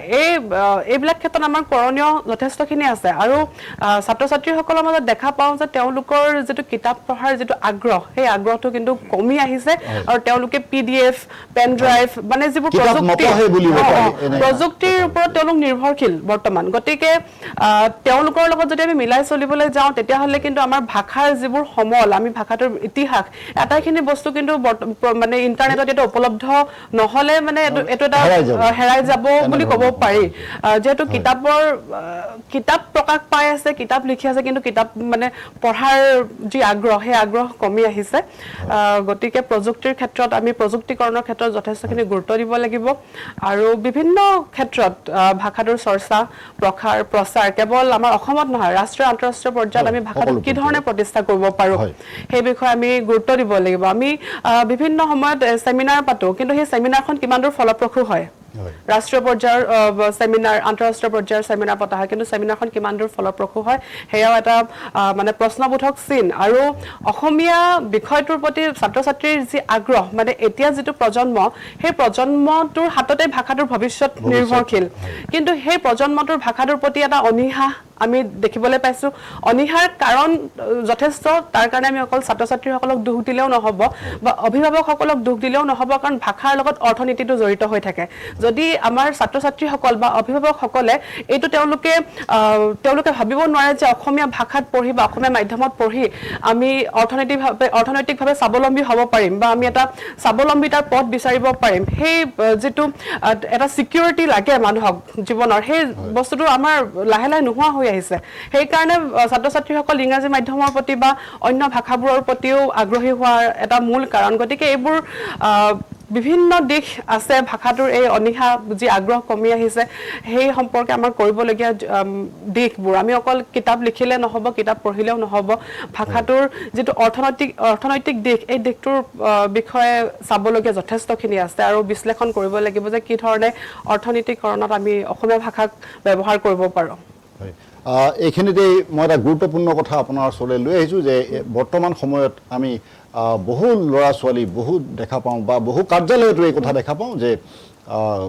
ইণ্টাৰনেটত মাৰি আমাৰ অসমীয়া শব্দবিলাকৰ বানান বিচৰা যায় আৰু তাতে আমি এটা কথা মই লক্ষ্য কৰোঁ মই কেতিয়াও ইণ্টাৰনেটত অসমীয়া ভাষাৰ বানান মই নিবিচাৰোঁ কাৰণ তাতে বিভিন্ন ধৰণৰ বানান পোৱা যায় আৰু সেই বানানবিলাক মই পৰাপক্ষত ভুল থকা মই লক্ষ্য কৰোঁ আপুনি এনে অভিজ্ঞতাৰ সন্মুখীন হৈছে নেকি বা আপোনাৰ কি কিবা ক'ব লগা আছে হয় নিশ্চয়কৈ আমি মানে ছাত্ৰ ছাত্ৰীসকলৰ ক্ষেত্ৰতে দেখোঁ তেওঁলোকক যেতিয়া আমি এটা গৃহকৰ্ম বা এছাইনমেণ্ট দিয়া হয় তেওঁলোকে আজিকালি ChatGPT AI ইউজ কৰে আৰু তাত মানে অসমীয়া ভাষাৰ যিটো ৰূপ লৈ আহে সেই ৰূপটো যে মানে শুদ্ধ নহয় ছাত্ৰ ছাত্ৰীসকলে সেইটো মানে বুজি নাপায় কিন্তু তেওঁলোকৰ ভাষা মাতৃভাষা অসমীয়া সৰুৰ পৰা মাতৃভাষা অসমীয়া ভাষাটোকে ব্যৱহাৰ কৰিছে আৰু এই বস্তুবোৰ মানে ইণ্টাৰনেটত যে সঠিক তথ্যবোৰ আমি দিব পৰা নাই সেইটোৰ কাৰণে ছাত্ৰ ছাত্ৰীসকলেও যিহেতু মই পূৰ্বেই কৈছোঁ যে তেওঁলোক প্ৰযুক্তিৰ ওপৰত নিৰ্ভৰশীল হৈ পৰিছে তেওঁলোকে মানে ডিক্সনেৰী এখন অভিধান এখন মেলি চোৱাতকৈ তেওঁলোকে ইণ্টাৰনেটটো গুগলত চাৰ্চ কৰে যে আমুক শব্দটোৰ বানান কি ধৰণে লিখিব পাৰি গতিকে তাত যি দেখায় তেওঁলোকে আৰু ইণ্টাৰনেটটো ইমান নিৰ্ভৰশীল মানে ইমান বিশ্বাসযোগ্য এটা বস্তুৰ ৰূপে পৰিগণিত হৈছে আমাৰ মাজত গতিকে ছাত্ৰ ছাত্ৰীসকলে ইণ্টাৰনেটত যিটো পায় সেইটোৱে শুদ্ধ বুলি ভাবিবলৈ বাধ্য হৈছে তো সেইকাৰণেও মানে বহুখিনি ভাষাটোৰ যি সংকট এই সংকটবোৰ কিন্তু আহি পৰিছে আৰু এই ক্ষেত্ৰত কিতাপ পঢ়াৰ আগ্ৰহটো বা অভিধান এখন অধ্যয়ন কৰাৰ যিটো আগ্ৰহ এই আগ্ৰহটো কি ধৰণে বৃদ্ধি কৰিব পাৰি এই বিষয়ে আচলতে তাত চিন্তনীয় বিষয় হৈ পৰিছে কাৰণ বৰ্তমান সময়ত দেখা গৈছে ল'ৰা ছোৱালীয়ে ছাত্ৰ ছাত্ৰীয়ে কিতাপেই নপঢ়ে অভিধান ক'ত চাব এইখিনিতে এটা কথা ক'ব বিচাৰিছোঁ আমি যেতিয়া অসমীয়া বিষয়টো গুৰু বিষয় হিচাপে অধ্যয়ন কৰোঁ প্ৰথম সময়তে আমি সত্যেন্দ্ৰনাথ শৰ্মাৰ অসমীয়া সাহিত্যৰ সমীক্ষাত্মক ইতিবৃত্ত বা অসমীয়া ভাষাৰ উদ্ভৱ সমৃদ্ধি বিকাশ এই গ্ৰন্থবোৰ আমি অধ্যয়ন কৰিছিলোঁ কিন্তু এতিয়া ছাত্ৰ ছাত্ৰীসকলে সেই গ্ৰন্থবোৰ আজি ষষ্ঠ ষান্মাসিকৰ ছাত্ৰ ছাত্ৰীসকলৰ হাততো এই গ্ৰন্থবোৰ উপলব্ধ নহয় আমি বাৰে বাৰে কৈ তেওঁলোকক আমি মনাব নোৱাৰোঁ যে কিতাপখন তেওঁলোকে কিনিব লাগে তেওঁলোকে সৰু সৰু কিছুমান নোটবুক আজিকালি বিভিন্ন মানে কিছুমান এইবিলাক স্বাৰ্থৰ কাৰণে অৰ্থনীতিৰ স্বাৰ্থ নিজৰ মুনাফাৰ কাৰণে বিভিন্নজনে সৰু সৰু কিছুমান নোটবুক প্ৰকাশ কৰে যিবোৰত বহুত ভুল তথ্য কিছুমানো থাকে সেইবিলাক পঢ়ি ছাত্ৰ ছাত্ৰীসকলে অসমীয়া ভাষাক গুৰু বিষয় হিচাপে তেওঁলোকে আগুৱাই লৈ যাব বিচাৰে অসমীয়া ভাষাত অধ্যয়ন কৰি আছে গতিকে এই বিষয়বোৰ কি ধৰণে কি কাৰণে ছাত্ৰ ছাত্ৰীসকলৰ মানে এই অনীহাটো আহিছে আমি কেতিয়াবা বিশ্লেষণ কৰিলেও তাৰ উত্তৰ নোপোৱাৰ এটা মানে পৰিৱেশ বৰ্তমান সৃষ্টি হৈছে হয় গুৰুত্বপূৰ্ণ কথা কৈছে চুতীয়া মেডামে তেখেতৰ ওচৰলৈ মই পুনৰ আহিম কাৰণ এনে কিছুমান সমস্যা আমিও দেখা পাইছোঁ যে যদি আমি বুজাবলৈ বেছি চেষ্টা কৰোঁ এনেকুৱা ল'ৰা ছোৱালী মই লগ পাইছোঁ যে জেন জি বুলি কয় জেন জি তেখেতসকলে বহুত কথা জানে বহু আইডিয়া কৰিব পাৰে আমাৰ প্ৰজন্মতকৈ তেখেতসকল বহু বেছি আগৰণুৱা এনেধৰণৰ কথাবিলাক কয় আৰু এনেধৰণৰ সমস্যাবিলাক তাত সৃষ্টি হৈ আছে মই সবিতা দেৱী বাইদেউৰ ওচৰলৈ আহিছোঁ বাইদেউক মই এই কথা সুধিব বিচাৰিছোঁ যে এনে কামবিলাকৰ ক্ষেত্ৰত আগবঢ়াই নিবলৈ বা আমাৰ ভাষাটো আগবঢ়াই নিবলৈ অসম সাহিত্য সভাই একো কৰা নাই নেকি অসম সাহিত্য সভা বুলি ক'লে আমি আচলতে এইটো অসম সাহিত্য সভা আমাৰ গতিকে অসম সাহিত্য সভা গোটেই অসমৰ মানুহবিলাকৰ সাহিত্য সভা অসম সাহিত্য সভাই লৈছে সময়ে সময়ে এনেকুৱা কামবিলাক কৰিছে মানে ল'ৰা ছোৱালীবিলাকক আমি যেতিয়া সভাপতি সমিতি পাতোঁ আমি নৱপ্ৰজন্মবিলাকক যিমান পাৰোঁ টানি আনো কিছুমান সভাত আমি সেই তেওঁলোককে সভাপতি হ'বলৈ দিওঁ, আমি বাহিৰত বহি থাকোঁ, তেওঁলোককে চলাবলৈ দিওঁ, শিকক যে ল'ৰা ছোৱালী শিকক সভা এখন কেনেকৈ চলাব লাগে, কেনেকৈ অসমীয়া ভাষাটো ক'ব লাগে, কেনেকৈ অতিথিক সম্বোধন কৰিব লাগে, এইবিলাকৰ কাৰণে আমি শিকাওঁ। আৰু এটা কথা, গোটেই আটাইখিনি কিন্তু নৱপ্ৰজন্মই তেনেকুৱা নহয়, কাৰণ যিবোৰ ল'ৰা ছোৱালীয়ে জানিব খোজে, ইমান বেছি জানে, ইমান বেছি যিকোনো কথা তেওঁলোকৰ অধ্যয়ন আছে যে আমি কেতিয়াবা ভাবোঁ যে আমি একো নাজানো। গতিকে এইটো এটা কথা, জনাৰ আগ্ৰহ আৰু ভাষাটোৰ প্ৰতি এটা দায়বদ্ধতা আৰু ভাষাটোৰ প্ৰতি এটা যিটো স্নেহ মৰম, যে মই অসমীয়া ভাষাটো অলপ জানিব লাগে, এই কথাটো অভিভাৱকসকলে প্ৰথমতে শিকাব লাগিব। ঘৰত বিশেষকৈ যিহেতু মাতৃভাষা শব্দটো আহি গৈছে, ইয়াতো পিতৃভাষা বুলি কোৱা নাই, গতিকে মাতৃয়ে কিন্তু ল'ৰা ছোৱালীক এইটো শিকাব লাগে যে মোৰ ল'ৰা ছোৱালীয়ে অসমীয়া ক'ব লাগিব। ইংৰাজী মিডিয়ামত পঢ়ালেও তেওঁলোকক অসমীয়া শিকাব লাগে, যে পেহী, আইতা, ককা দেউতা, আপাদেউ, ইমান সুন্দৰ সুন্দৰ শব্দবোৰ আছে, এই শব্দবোৰ নিশিকাই যদি আমি আণ্টি বা আংকুল শিকাওঁ, তেতিয়াহ'লে আমাৰ কি সাহিত্য সভা এইবিলাক কৰিব নোৱাৰে। সাহিত্য সভাৰ দায়িত্ব আছে হয়, কিন্তু আমি যিবিলাক অভিভাৱক, আপুনি শুনিলে আচৰিত হ'ব বা দুখো লাগে যে অসম সাহিত্য সভাৰ যিবিলাক ডাঙৰ ডাঙৰ পুৰুষা ব্যক্তি, তেওঁলোকৰ ঘৰত কিন্তু অসমীয়া ভাষা নচলে বহুতৰে ঘৰত। তেওঁলোকৰ ল'ৰা ছোৱালী অসমীয়া কিতাপবোৰ কিন্তু পঢ়িব নাজানে, আৰু তেওঁলোকৰ ল'ৰা ছোৱালী অসমীয়া মিডিয়ামতো নপঢ়ে। তেতিয়াহ'লে আমি কাৰ কাৰণে আশা কৰি আছোঁ যে সাধাৰণ আমাৰ যিবিলাক স্কুল, আমাৰ যিবিলাক চৰকাৰী স্কুল, সেই স্কুলৰ ল'ৰা ছোৱালীয়ে অসমীয়া ভাষাত পঢ়ে, আৰু সেই স্কুলৰ ল'ৰা ছোৱালীবিলাক কি পৰিৱেশৰ পৰা আহে আপোনালোকে নিশ্চয় জানে। কাৰোবাৰ মাকে কিবাকৈ কাৰোবাৰ ঘৰত বাচন ধুৱে, কোনোবাই ৰিক্সা চলায়, কোনোবাই ঠেলা চলায়, আৰু কোনোবাই নহ'লে সৰু কিবা এটা চাকৰি কৰে। তো সেই ঘৰৰ পৰিৱেশ নাই তেওঁলোকৰ ভাষাটো শিকাৰ কাৰণে। আনকি ল'ৰা ছোৱালীকো কেতিয়াবা মাকৰ বেমাৰ হ'লে মানুহৰ ঘৰত কাম কৰিবলৈ পঠিয়ায়। তাহাঁতে কিবা বিহু পূজা হ'লে মাকৰ ঘৰৰ কি মামাহঁতৰ ঘৰলৈ গ'ল, 15-10 দিন নাহে। এই পৰিৱেশৰ ল'ৰা ছোৱালীয়ে ভাষাটো ৰক্ষা কৰিব পাৰে নেকি? গতিকে আমি সাহিত্য সভাৰ দায়িত্ব আছে, কিন্তু আমি প্ৰথমতে আমি অভিভাৱকসকল, পিতৃ মাতৃ, আৰু আমাৰ বিশেষকৈ আমাৰ যিবিলাক বুনিয়াদী স্কুল, সেই স্কুলৰ শিক্ষকসকলে যদি আমি ভাষাটো ৰাখিবলৈ চেষ্টা নকৰোঁ, তেতিয়াহ'লে সাহিত্য সভাৰ মানুহে গৈ পেলাই তেওঁ ঘৰত গৈ এইবিলাক কাম কৰি দিব নোৱাৰে। ল'ৰা ছোৱালী পঢ়িছেনে নাই চাবলৈ, বা অসমীয়া ভাষাটো ক'বলৈ শিকিছেনে নাই, আই শব্দটো লিখোঁতে শুদ্ধ হৈ লিখিছেনে নাই, দেউতা শব্দটো লিখোঁতে শুদ্ধকৈ লিখিছেনে নাই, এই কথাটো অসম সাহিত্য সভাই চাব পাৰেনে? গতিকে প্ৰত্যেকজন মানুহ, মই ভাবোঁ অসমীয়া বুলি কোৱাৰ লগে লগে আমাৰ সকলোৰে দায়িত্ব আছে, কৰ্তব্য আছে, আৰু আমাৰ ভাষাটোৰ প্ৰতি আমাৰ দায়বদ্ধতাই আমাক গোটেইখিনি কৰি দিব পাৰিব লাগিব, আৰু মই ভাবোঁ এইখিনি কাম কৰিব লাগিব। আৰু তেতিয়াহে আমি ভাষাটো জীয়াই ৰাখিব পাৰিম। ভাষাটো ধ্ৰুপদী হোৱা বুলি কৈ পেলাই যদি আমি বহি থাকোঁ, কেনেকৈ হ'ব? কাইলৈ এইটো কেঞ্চেল হৈ যাব।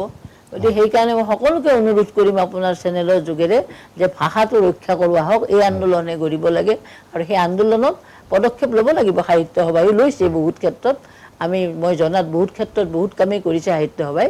গতিকে আমি সকলো লগ হ'ব লাগিব, অসমবাসী সকলোৱে লগ হ'ব। আৰু এটা কথা মই কওঁ যে আমি এনেকৈ যিহেতু বিহুটো আমাৰ যেনেকৈ জাতীয় উৎসৱ, অসম সাহিত্য সভাও কিন্তু আমাৰ জাতীয় অনুষ্ঠান। বিহুটোত যেনেকৈ আৰু বিহুটোত যেনেকৈ সকলো জাতি ধৰ্মৰ লোক থাকে, কোনেও কেতিয়াও নকয় যে আমি অমুক আমি তমুক। আমাৰ সাহিত্য সভাটো কিন্তু সেইটো হ'ব নালাগে, আৰু নহ'লে ছাৰে কোৱা নিচিনা যে আমি নিজকে হেৰুৱাই পেলাম। গতিকে সকলোৱে আমাৰ যিমান ইয়াতে জাতি জনজাতি আছে, সেই সকলো লগ হৈ আমি একেলগে আগবাঢ়িব লাগিব যে আমি ভাষাটো ৰক্ষা কৰিম। মই যিটো আমাৰ জাপৰিগড়ত থাকোঁ, আপুনি এখন ক্ষুদ্ৰ পৃথিৱী বুলি ক'ব লাগিব। তাত বিহাৰীৰ পৰা আদি কৰি নেপালীৰ পৰা আমাৰতো জনজাতীয় লোকসকল আছে, মিচিং আছে, ৰাভা আছে, কাৰ্বি আছে, চব আছে। কিন্তু আমি যেতিয়া সাহিত্য সভাৰ এখন সভা দিওঁ, সকলোৱে লগ হৈ ইমান সুন্দৰকৈ আহে, আৰু সকলোৱে অসমীয়া ভাষাত কথা কয়, লিখা পঢ়া কৰে। গতিকে এইবিলাক কথা দেখিলে কিন্তু মই কেতিয়াও নাভাবোঁ যে সাহিত্য অসমীয়া ভাষাৰ সংকট আহিব, আৰু আহিব নিদিওঁ। আমি জীয়াই থকালৈতো সদায় কৰি যাম। অসমীয়া ভাষা আমাৰ আত্মাৰ এটা হেৰি, আৰু সাহিত্য বহু তেনেকুৱা আমাৰ আত্মাত থকা বস্তু।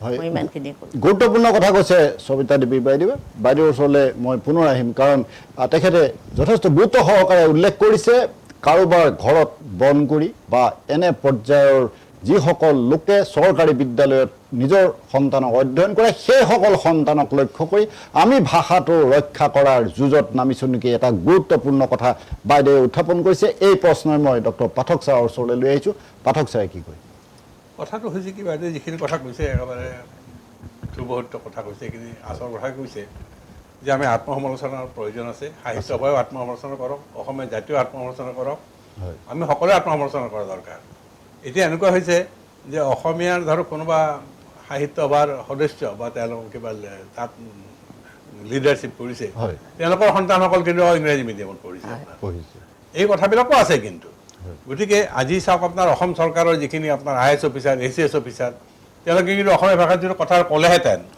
কিন্তু তেওঁলোকক বাধ্য কৰাব পৰা নাই বাধ্য কৰাব পৰা নাই গতিকে তেখেতসকলৰ ল'ৰা ছোৱালী যদি আপোনাৰ অসমীয়া মাধ্যমত বিদ্যালয়ত পঢ়িলেহেঁতেন যদি অসমীয়া ভাষা নিশ্চিতভাৱে বহুখিনি আগবাঢ়ি গ'লহেঁতেন কিন্তু চিটুৱেশ্যন ইজ কোৱাইট ডিফাৰেণ্ট আপুনি ধৰক আজি তামিলনাডুত যাওক তামিলনাডুত আপোনাৰ যিকোনো ব্যক্তিয়ে তাত 3টা ভাষা আছে আপনার ধরো রাষ্ট্রীয় নিজের লোকাল ভাষা এটা এটা এটা ধরো আপনার ন্যাশনাল ল্যাঙ্গুয়েজ এটা ইন্টারন্যাশনাল এই 3টা ভাষা তেওঁলোকে শিকে আর একদম ন্যায় সংগতভাৱে তাত শিকে আনকি মই দেখিছোঁ যে তাত আপোনাৰ আজি তামিলনাডুৰ নিচিনা ঠাইত কেৰালাৰ নিচিনা ঠাইত আজি আপোনাৰ বেংগালোৰ তাত আপোনাৰ সেই ভাষাটো যদি নাজানে তাত চাকৰি নাপায় কিন্তু আপোনাৰ তাত কিন্তু অসমত আপোনাৰ অসমীয়া নাজানিলেও তাত চাকৰি পাব আনকি আজি কিছু যেনেকৈ ধৰক আপোনাৰ কেইটামান LP স্কুলৰ শিক্ষক LP স্কুলৰ শিক্ষক বিহাৰৰ পৰা আহি পেলাই জইন কৰিছে আপোনাৰ চাওক তেওঁ অসমীয়া একো বুজি নাপায় আপোনাৰ that is the situation that is the real situation গতিকে এই কথাবিলাক আছে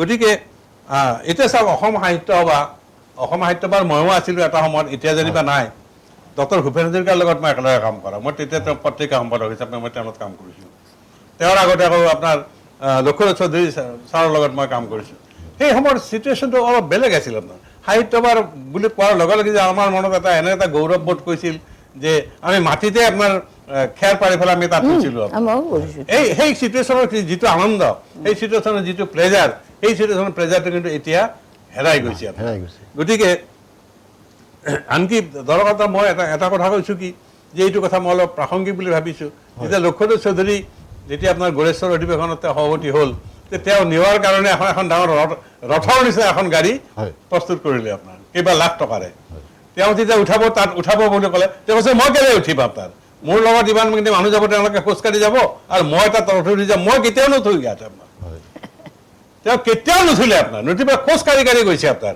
একেবাৰে ঘামে চামে গৈ পেলাই তেওঁ মঞ্চত বহিছে তেওঁ পিছফালৰ পৰা বিচনীৰে বিচিব লগা হৈছে সেই অৱস্থা সেই আমি সাহিত্য সভাতো দেখিছোঁ আৰু এতিয়া আপোনাৰ ৰথখন নহ'লে আপোনাৰ কোনেও নাযায় গতিকে আমাৰ যিটো এটিটিউড সেই এটিটিউডটোৱে কিন্তু অসমীয়া ভাষাক বহুতখিনি পিছ পেলাইছে এইটো কথা হয় আৰু মই এইটোও দেখিছোঁ যে তামিলনাডুৰ একদম নিজ চকুৰে তামিলনাডুৰ এগৰাকী আপোনাৰ মহিলা IAS অফিচাৰ অসমত আছিল আনকি তেওঁ হেৰিটো আছিলে আপোনাৰ আমিনগাঁৱৰ যিটো আপোনাৰ কামৰূপ ৰুৰাল তাত DC হিচাপত আছিল তেওঁ যেতিয়া ছিগনেচাৰটো কৰিব নহয় পেপাৰ তামিল ভাষাত কৰে আপোনাৰ ইংৰাজীতো নকৰে আপোনাৰ চাওক তেওঁ তামিল ভাষাত কৰে আপোনাৰ ছিগনেচাৰটো গতিকে সেই যিটো ভাষা প্ৰীতি সেই ভাষা প্ৰীতিটো অসমীয়া মানুহ আমাৰ মাজত আছে নে নাই আপোনাৰ সেইটোহে মূল কথা আৰু যে ভাষা প্ৰীতি থাকে মাইনৰিটি হওক বা আৰু কিবা হওক আপোনাৰ ভাষা টিকি থাকিব আপোনাৰ আজি ধৰক আপোনাৰ মই কৈছোঁ কি যে ইউৰোপত সকলোতকৈ ইংৰাজী নজনা মানুহবিলাক ক'ত থাকে আপুনি জানেনে ইউৰোপত থাকে আপোনাৰ ইংৰাজী নকোৱা মানুহ ইংৰাজীক বেয়া পোৱা মানুহ গোটেইখিনি আপোনাৰ ইউৰোপত থাকে আৰু ইংৰাজী ভাল পোৱা মানুহখিনি ক'ত জানে যিবিলাকে ইংৰাজীৰ গোলাম আছিল আপোনাৰ সেই গোলামবিলাক যিবিলাক জাতি আছিল সেই জাতিবিলাকে সেই ইংৰাজী ভাষাটো কয় আপোনাৰ India was a colony India colony আছিল চাউথ আফ্ৰিকা কলনি আছিল যিবিলাক কলনি আছিল সেই কলনিবিলাকৰ মানুহবিলাকে সেই ইংৰাজী ভাষা ভাল পায় কিন্তু জাৰ্মানৰ মানুহে ইংৰাজী ভাষা ভাল নাপায় ইংৰাজী ভাষাত ক'লে আপুনি ক'তো ৰেষ্টুৰেণ্টতো চাহ খাব নাপায় তাত আপুনি জাৰ্মানত যাওক হাংগাৰীত যাওক আপোনাৰ পেৰিছত যাওক হেৰিত যাওক য'তে গ'লেও আপোনাৰ ইউৰোপত কিন্তু আপোনাৰ ইংৰাজী ভাষা নচলে নিজা ভাষা চলে আজি জাৰ্মান ভাষাত যদি আপুনি জাৰ্মানত থাকে আৰু জাৰ্মানত যদি আপুনি জাৰ্মানী ভাষাটো নাজানে আপুনি তাত চাকৰি নাপায় আপোনাৰ এই কথাবিলাক প্ৰচলিছে কিন্তু অসমত কি অসমীয়া ভাষা জানিলেও কি নাজানিলেও বৰং বেছি প্ৰেষ্টিজিয়াছ যে অসমীয়া নাজানেও আনকি মাক দেউতাকে গৰ্ব কৰে যে মোৰ ল'ৰা ছোৱালীয়ে অসমীয়াটো নাজানে মোৰ ল'ৰা অসমীয়া নাজানে এইটো গৌৰৱ গতিকে মই ভাবোঁ we must get rid of that kind of situation mental situation আপোনাৰ আৰু সেইটো যদি চিটুৱেশ্যনটো নকৰে তেতিয়াহ'লে মই ভাবোঁ আপোনাৰ আমি যিমানেই কথা কৈ থাকোঁ ইট মেক্স ন' চেন্স গতিকে এনেধৰণৰ কথাবিলাক আছে আৰু ধৰক আপোনাৰ আজি আৰু ইয়াৰ ক'ব লাগিলেতো আৰু বহুত কথা ক'ব লগা হয়। আজি ধ্ৰুপদী ভাষাৰ কথা কৈছে, ঠিক আছে, ধ্ৰুপদী ভাষাটো এটা মৰ্যাদা দিছে, এইটো গভৰ্ণমেণ্টক আমি চৰকাৰক আমি এটা ধন্যবাদ জ্ঞাপন কৰিছোঁ। আজি সংস্কৃত ভাষাটো ধ্ৰুপদী ভাষা, কিন্তু সংস্কৃত ভাষা এতিয়া কি সকলো ফালে আপোনাৰ হেৰি হৈ গৈছে, আমিতো অসমীয়া সংস্কৃত ভাষা ক'বই নোৱাৰোঁ আপোনাৰ। গতিকে সংস্কৃত ভাষাও তেওঁলোকে এটা ক্লাছিকেল লেংগুৱেজ হৈ থাকিল, কিন্তু অসমীয়া ভাষাটো ক্লাছিকেল লেংগুৱেজ নহয়, ইজ এ মডাৰ্ণ লেংগুৱেজ। গতিকে সেই কথা এটা আছে। আৰু এটা কথা মই এই ক্ষেত্ৰত মই নোকোৱাকৈ থাকিব নোৱাৰিলোঁ যে অসমীয়া ভাষা অসমীয়া ল'ৰা ছোৱালী বেয়া পাই খেলে, তাৰ কাৰণ এটা আছে। তাৰ মোৰ কথা কৈছোঁ, প্ৰথমে লেট মি ষ্টাৰ্ট ফ্ৰম মি। এতিয়া ধৰক আপোনাৰ মই ইংৰাজী যেতিয়া লিখিম, মোৰ ইংৰাজী শব্দ সাধাৰণতে ক'ৰবাত 100টাৰ ভিতৰত হয়তো 2টা ভুল হ'ব পাৰে, কিন্তু অসমীয়া লিখিলে মোৰ 40টা ভুল হয় আপোনাৰ। তাত দীৰ্ঘিকাৰ কথা আছে, হস্যিকাৰ কথা আছে, ৰিকাৰ কথা আছে। এতিয়া হস্যকাৰটো আপুনি কিমানটা প্ৰকাৰত লিখিব পাৰে আপুনি চাওক, অসমীয়া ভাষাত হস্যকাৰ কিমানটা ষ্টাইলত লিখিব পাৰে। গতিকে এইবিলাক কথা আমি চিম্প্লিফাই কেলে নকৰোঁ আপোনাৰ। সাহিত্যৰ এইটো ৰেজলিউশ্যনটো আপোনাৰ এই ধৰণৰ ৰেচপনচিবিলিটিটো কেলেই নলয়, আমাৰ বিশ্ববিদ্যালয়বিলাকে এইবিলাক ৰেজলিউশ্যনটো কেলেই নলয় আপোনাৰ। গতিকে এতিয়া ধৰক আপোনাৰ বাংলা ভাষাৰ হেৰি কৰিছে যে বাংলা ভাষাটো এতিয়া ধৰক নতুন দিল্লী দত হস্যিকাৰ তাত দীৰ্ঘিকাৰ আমি লিখোঁ অসমীয়াবিলাকে, কিন্তু বঙালীবিলাকে আপোনাৰ চব হস্যিকাৰ লিখে।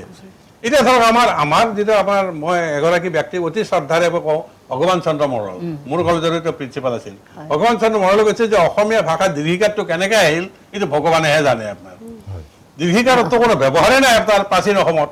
আপুনি শিলালিপি চাওক, আপুনি তাত আপোনাৰ যিখিনি তাম্ৰলিপি চাওক, তাত দীৰ্ঘিকাৰ কোনো ব্যৱহাৰেই নাছিল। গতিকে দীৰ্ঘিকাৰটো আনিলে ক'ৰ পৰা আপোনাৰ? It is bin impose. কোনোবা এটা কাৰোবাৰ স্বাৰ্থত, কাৰোবাৰ এটা নিজৰ স্বাৰ্থটো ৰখাৰ কাৰণে, হয়তো নিজৰ ইণ্টাৰেষ্টটো প্ৰতিষ্ঠা কৰাৰ কাৰণে তাত দীৰ্ঘিকাৰটো আনিলে। গতিকে এনেধৰণৰ কথাবিলাক আছে। আৰু এটা কথা মই এই ক্ষেত্ৰত ক'ম যে ভাষাৰ যিটো বিৱৰ্তন, ভাষাৰ যিটো লিংগুইষ্টিক যিটো বিৱৰ্তন, ফন'লজিকেল, মৰ্ফলজিকেল, চিনটেক্টিক, এই কথাবিলাক আছে। আৰু আমি অসমীয়া ভাষাটো ছাত্ৰ ছাত্ৰী শিকাইছোঁ কেনেকৈ আপোনাৰ? আমি শিকাবও নাজানো আপোনাৰ বহুত ক্ষেত্ৰত। আমাৰ স্কুলবিলাকত আপুনি চাব যে তাত শিক্ষকজনে অসমীয়াটো ভালকৈ নাজানে, বহুতে নাজানে, গতিকে তেওঁ আপোনাৰ ছাত্ৰ ছাত্ৰী কেনেকৈ অসমীয়া শিকাব আপোনাৰ? গতিকে এই কথাবিলাক আছে। গতিকে হালধি হস্যিকাৰটো দিছোঁ, কিন্তু হালধীয়া চৰাই বুলি কোৱালৈ দীৰ্ঘিকাৰ। আচ্ছা ঠিক আছে, আৰু এটা লজিক এটা আছে যে আমি এটা বিশেষত্ব আমি যেতিয়া বিশেষণ কৰিম তেতিয়া আমি দীৰ্ঘিকাৰেৰে কৰিছোঁ হালধীয়া। গতিকে এনেধৰণৰ এটা ছিষ্টেমেটিক যিটো এটা এপ্ৰ'চ ভাষাটোৰ প্ৰতি, ছিষ্টেমেটিক যিটো এটা বিশ্লেষণ, সেই বিশ্লেষণটো কিন্তু আমাৰ ছাত্ৰ ছাত্ৰীক আমাৰ শিক্ষকসকলে দিব পৰা নাই। এইকাৰণে দিব পৰা, আমাৰ শিক্ষকসকলতো আমাৰ দ্বাৰাই শিক্ষিত আকৌ, দে আৰ নট প্ৰপাৰলি অৰিয়েণ্টেড। যে ভাষাৰ প্ৰতি যিটো এটা ভাল পোৱা, ভাষাৰ প্ৰতি যিটো এটা প্ৰপাৰ অৰিয়েণ্টেশ্যন, দে লেক ডেট, তেওঁলোকে পোৱা নাই আপোনাৰ, যাৰ কাৰণে তেওঁলোকে ভাষাটো শিকাব নোৱাৰে। কিন্তু ইংলেণ্ডত আজি ইংলেণ্ডত ধৰক আপোনাৰ কি ইটছ ভেৰি ইণ্টাৰেষ্টিং। ইংলেণ্ডত ধৰক কিমানটা ভাষা চলে, স্কটিছ, ইংলেণ্ডত আইৰিছ, ইংলেণ্ডত আপোনাৰ ধৰক ইংলিছ। গতিকে প্ৰায় সমান মানুহ, তাৰ মাজত ইংলিছটো চলি আছে আৰামছে। কেনেকৈ চলি আছে? তাৰ নিজৰ যিটো আপোনাৰ ফ্লেক্সিবিলিটি, ইংৰাজী ভাষাটো অত্যন্ত ফ্লেক্সিবল ভাষা। আৰু আমেৰিকানবিলাকে ইংৰাজীটো আৰু ফ্লেক্সিবল কৰি দিলে আপোনাৰ, আৰু ফ্লেক্সিবল কৰি দিলে। এতিয়া ধৰক HONOUR, ইউটো তেওঁলোকে কৈছে কি যে লজিকটো যে ইউটো আমাৰ কেলৈ লাগে আপোনাৰ, ইউটো যিহেতু নালাগে সেইটো HONOR কৰি দিয়ক। গতিকে আপুনি যদি এতিয়া HONOUR লিখে, তলত আপোনাৰ লাল লাইন এটা আহি যাব, চাব আপুনি। গুৰুত্বপূৰ্ণ কেইবাটাও কথা কৈছে ডক্টৰ পাঠক ছাৰে। মই ছাৰৰ ওচৰলৈ পুনৰ আহিম। এটা গুৰুত্বপূৰ্ণ বিষয়ত আমি আলোচনা কৰি আছোঁ, সঁচাই অসমীয়া ভাষা সংকটৰ মুখত নেকি? কিছু সময়ৰ পাছত আমি অনুষ্ঠানলৈ পুনৰ উলটি আহিম। এতিয়া লৈছোঁ খন্তেক সময়ৰ বাণিজ্যিক বিৰতি।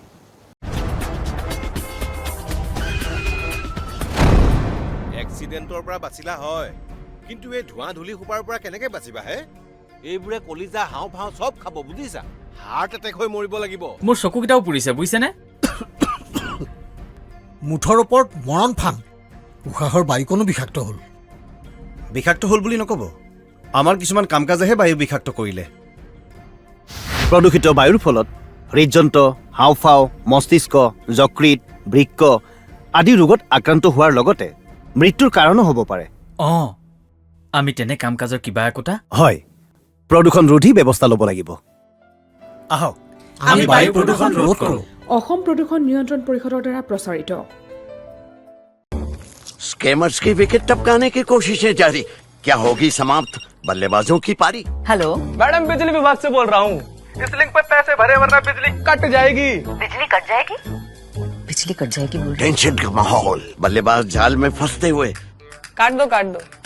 वैसे भी आज कैंडल लाइट डिनर का प्लान है कैंडल लाइट आंटी भर दो ना प्लीज मुंह तोड़ जवाब कमाल की साझेदारी ने कर दिया स्कैमिंग टीम को परास्त बी अलर्ट बी स्कैम से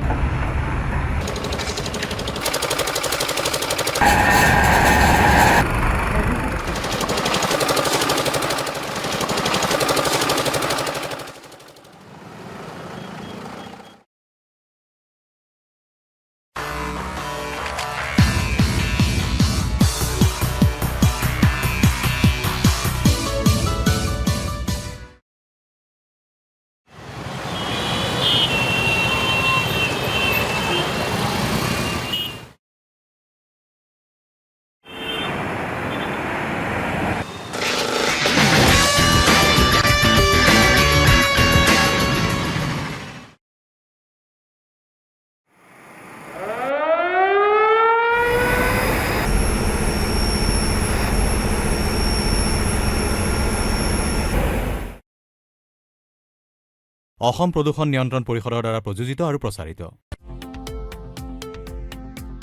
শৰীৰৰ যিকোনো অসুবিধাৰ সন্মুখীন হৈছে নেকি আপুনি শাৰীৰিক সমস্যাৰ প্ৰতিকাৰ কেৱল আমি দিম অভিজ্ঞ চিকিৎসকে দিব সুপৰামৰ্শ প্ৰতি সপ্তাহত থাকিব বিভিন্ন ৰোগৰ বিশেষজ্ঞ চিকিৎসক চাবলৈ নাপাহৰিব এনি ভাৰত 24ৰ বিশেষ অনুষ্ঠান স্বাস্থ্য বিশেষ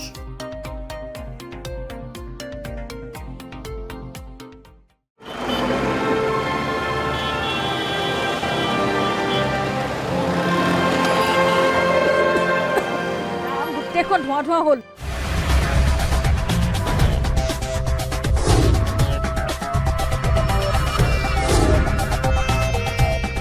প্ৰদূষণ গাড়ী মটৰৰ বাবে প্ৰদূষণ এই প্ৰদূষণবোৰ বন্ধ কৰিব নোৱাৰিনে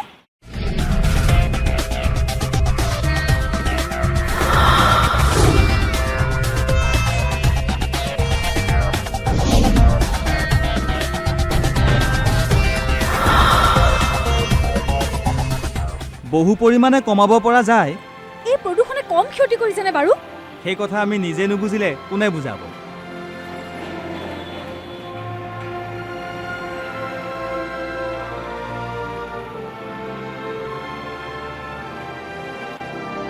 অসম প্ৰদূষণ নিয়ন্ত্ৰণ পৰিষদৰ দ্বাৰা প্ৰযোজিত আৰু প্ৰচাৰিত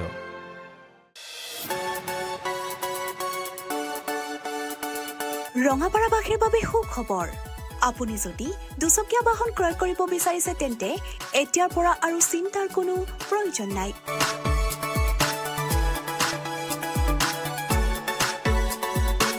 আপুনিও আহিব পাৰে DBP associate Bajaj two wheeler ডিলাৰলৈ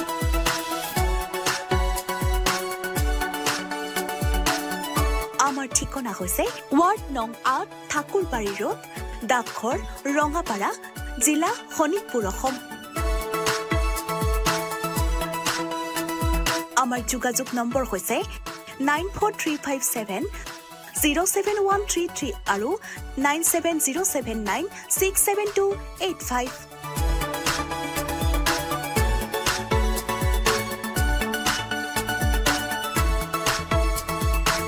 business register हो गया यस सिर्फ करंट अकाउंट बाकी है करंट अकाउंट के लिए तो SBI बेस्ट है यूएस मशीन मिलेगा और QR कोड भी best cash deposit limit east और वेस्ट इंडस्ट्री में बेस्ट सबको पता है SBI करंट अकाउंट बेस्ट है सबको पता है ए বাইদেউ কি কৰে জাবৰ পেলাও আকৌ এইবোৰ এই পলিথিন প্লাষ্টিকৰ জাবৰবোৰ সদায়তো এই নলাটোতেই পেলাই আহিছো পলিথিন প্লাষ্টিক পেলাই নলাটো একেবাৰে বন্ধ কৰি পেলাইছে পানী ওলাই যাব নোৱাৰে নহয়নে বাইদেউ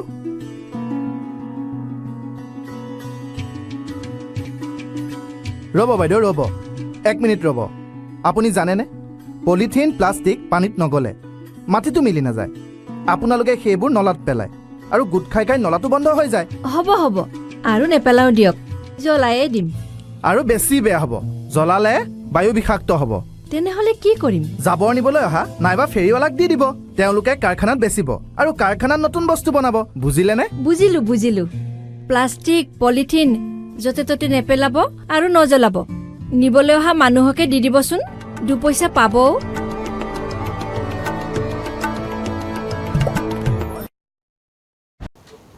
বিৰতিৰ পাছত আমি আলোচনালৈ পুনৰ উলটি আহিছোঁ। আমি পাতি আছোঁ সঁচাই অসমীয়া ভাষা সংকটৰ মুখত নেকি।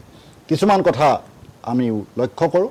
সৰুতেই চিনাকি দুয়োডাল হুঁচৰিকাৰ দি আমি লিখিছিলোঁ, কিন্তু এতিয়া এনে এক পৰ্যায়লৈ আহি পৰিছে যে কত দীঘইকাৰ দিলেও আমি ভুল বুলি ক'ব নোৱাৰোঁ, কাৰণ কোনো অভিধানে চিনাকি কত হুঁচৰিকাৰো শুদ্ধ বুলি কৈছে, কোনোবাই কত দীঘইকাৰো শুদ্ধ বুলি কৈছে। এটা বিভ্ৰান্তিজনক পৰিস্থিতিৰ সৃষ্টি হৈছে। মই আহিছোঁ ফেঞ্চি চুতীয়া মেডামৰ ওচৰলৈ, আৰু মেডামক মই এই কথাই সুধিব বিচাৰোঁ যে এটা শব্দৰ ভিন্ন ৰূপ, এই কথাই আপোনালোকক অসুবিধাত পেলোৱা নাইনে? আপুনি কি কয়? হয়, নিশ্চয়কৈ অসুবিধাত পেলায়। অভিধান বুলি ক'লে আমি প্ৰথমতে হেমকোষখন চাওঁ বা কেতিয়াবা চন্দ্ৰকান্ত অভিধানখনো চাওঁ, কিন্তু বৰ্তমান সময়ত দেখিছোঁ বিভিন্নজনে বিভিন্ন অভিধান ৰচনা কৰিছে, আৰু এইটো অত্যন্ত ভাল কথা, কাৰণ ভাষা এটাত সময়ে সময়ে নতুন নতুন শব্দৰ সংযোজন ঘটে আৰু নতুন নতুন অভিধান আমাৰ সৃষ্টি হ'ব লাগে। কিন্তু ভাষাটোৰ যিটো সঠিক ৰূপ, সেই সঠিক ৰূপটো আমি প্ৰত্যেকখন অভিধানতে একেই থকাটো কৰিব লাগে বুলি মই ভাবো, কাৰণ থাকিব লাগে, কাৰণ নহ'লে ছাত্ৰ ছাত্ৰীসকলে অভিধান বেলেগ আৰু শব্দ বানান বেলেগ। হয়, মানে ছাত্ৰ ছাত্ৰীসকলে যেতিয়া অভিধান দুখন চাব, দুটা বেলেগ ৰূপ দেখিব। বা ছাত্ৰ ছাত্ৰীসকলৰ কথা নকওঁ, আমি নিজেই এইবিলাক ক্ষেত্ৰত কেতিয়াবা বিভ্ৰান্তিত পৰোঁ যে কোনটো শুদ্ধ হ'ব, কাৰণ এজন অভিধানকাৰীয়ে অভিধানকৰ্তাই যেতিয়া অভিধান এখন দিব, তেওঁতো যথেষ্ট অধ্যয়ন কৰিহে অভিধানখন ৰচনা কৰে, গতিকে তেওঁৰ তথ্যটো পোনছাটেই নৎসাত কৰাৰ ধৃষ্টতাও আমাৰ নাথাকে। সেইকাৰণে মই ভাবোঁ যে আমাৰ এখন পূৰ্ণাংগ অভিধান বৰ্তমান সময়ত প্ৰয়োজন হৈছে, যিখন শুদ্ধ ৰূপত ৰচনা কৰা হয়, আৰু যিকোনো এজন ব্যক্তিয়ে নহয়, আমাৰ যিবোৰ জাতীয় অনুষ্ঠান আছে, বিভিন্নখন বিশ্ববিদ্যালয় আছে, বিভিন্ন অভিজ্ঞ আমাৰ যিসকল অধ্যাপক আছে, সকলোৰে এটা দল হৈ এটা ভাল এখন অভিধান অসমীয়া ভাষাৰ প্ৰাচীন সময়ৰ পৰা বৰ্তমান সময়লৈকে যিমানবোৰ নতুন শব্দ সংযোজন হৈছে, এখন বৃহৎ অভিধান, আৰু লগতে এখন পূৰ্ণাংগ ইতিহাস, ভাষাৰ ইতিহাস এখন আমাক খুব প্ৰয়োজনীয় হৈ পৰিছে।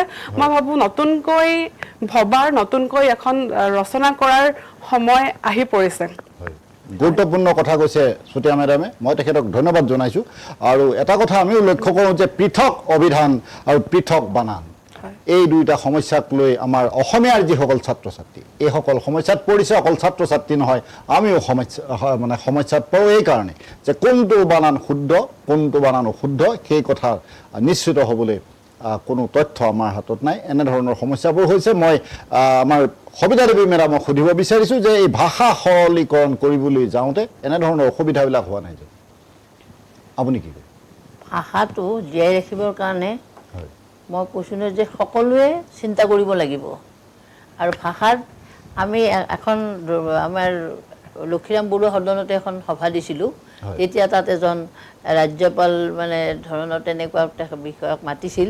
তেখেতে তেতিয়া কৈছিলে যে আপোনালোকে ইমান বানানবিলাকৰ ওপৰত ইমান গুৰুত্ব নিদিব, ভাষাটো জীয়াই ৰখাৰ ওপৰত গুৰুত্ব দিয়ক, কাৰণ আমি শ্বিলঙৰ পৰা আহিছোঁ, আমাৰতো বানান টানান ভুল হ'বই। গতিকে আমি অসমীয়া ভাষা ক'বলৈ চেষ্টা কৰিছোঁ, শিকিবলৈ চেষ্টা কৰিছোঁ, সেইবিলাকৰ ওপৰত গুৰুত্ব দিয়ক। খুব বানানত ধৰি নাথাকিব, তেতিয়া এচাম মানুহ আপোনালোকৰ অসমীয়া কথা কোৱা বা অসমীয়া লিখাৰ পৰা আঁতৰি যাব। আৰু সেইদিনা মই বুজিছিলোঁ কথাটো হয়, কাৰণ আজিকালি ল'ৰা ছোৱালী বহুত দিগদাৰী হয়।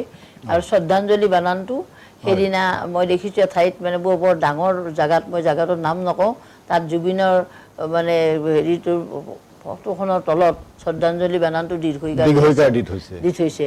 গতিকে এনেকুৱা কথা, আমি কৰ্মকৰ্তাবিলাকে সেনেকুৱা কৰোঁ, তেতিয়াহ'লে দিগদাৰী হ'ব। আৰু ল'ৰা ছোৱালীয়ে কিন্তু শিকাব লাগিব প্ৰথমতে মাক দেউতাকে যদি বানানটো শুদ্ধকৈ, আৰু তেওঁলোক কথা কওঁতেও কিন্তু শুদ্ধকৈ ক'ব লাগে। কিছুমান ল'ৰা ছোৱালীয়ে কথাবিলাক ক'বলৈ নাজানে, তেতিয়া তাহাঁতে বা আধা কোৱাকৈ কৰে, কিন্তু মাকে তাৰ উত্তৰত তেওঁক কিন্তু শুদ্ধ শব্দটোহে ক'ব লাগে।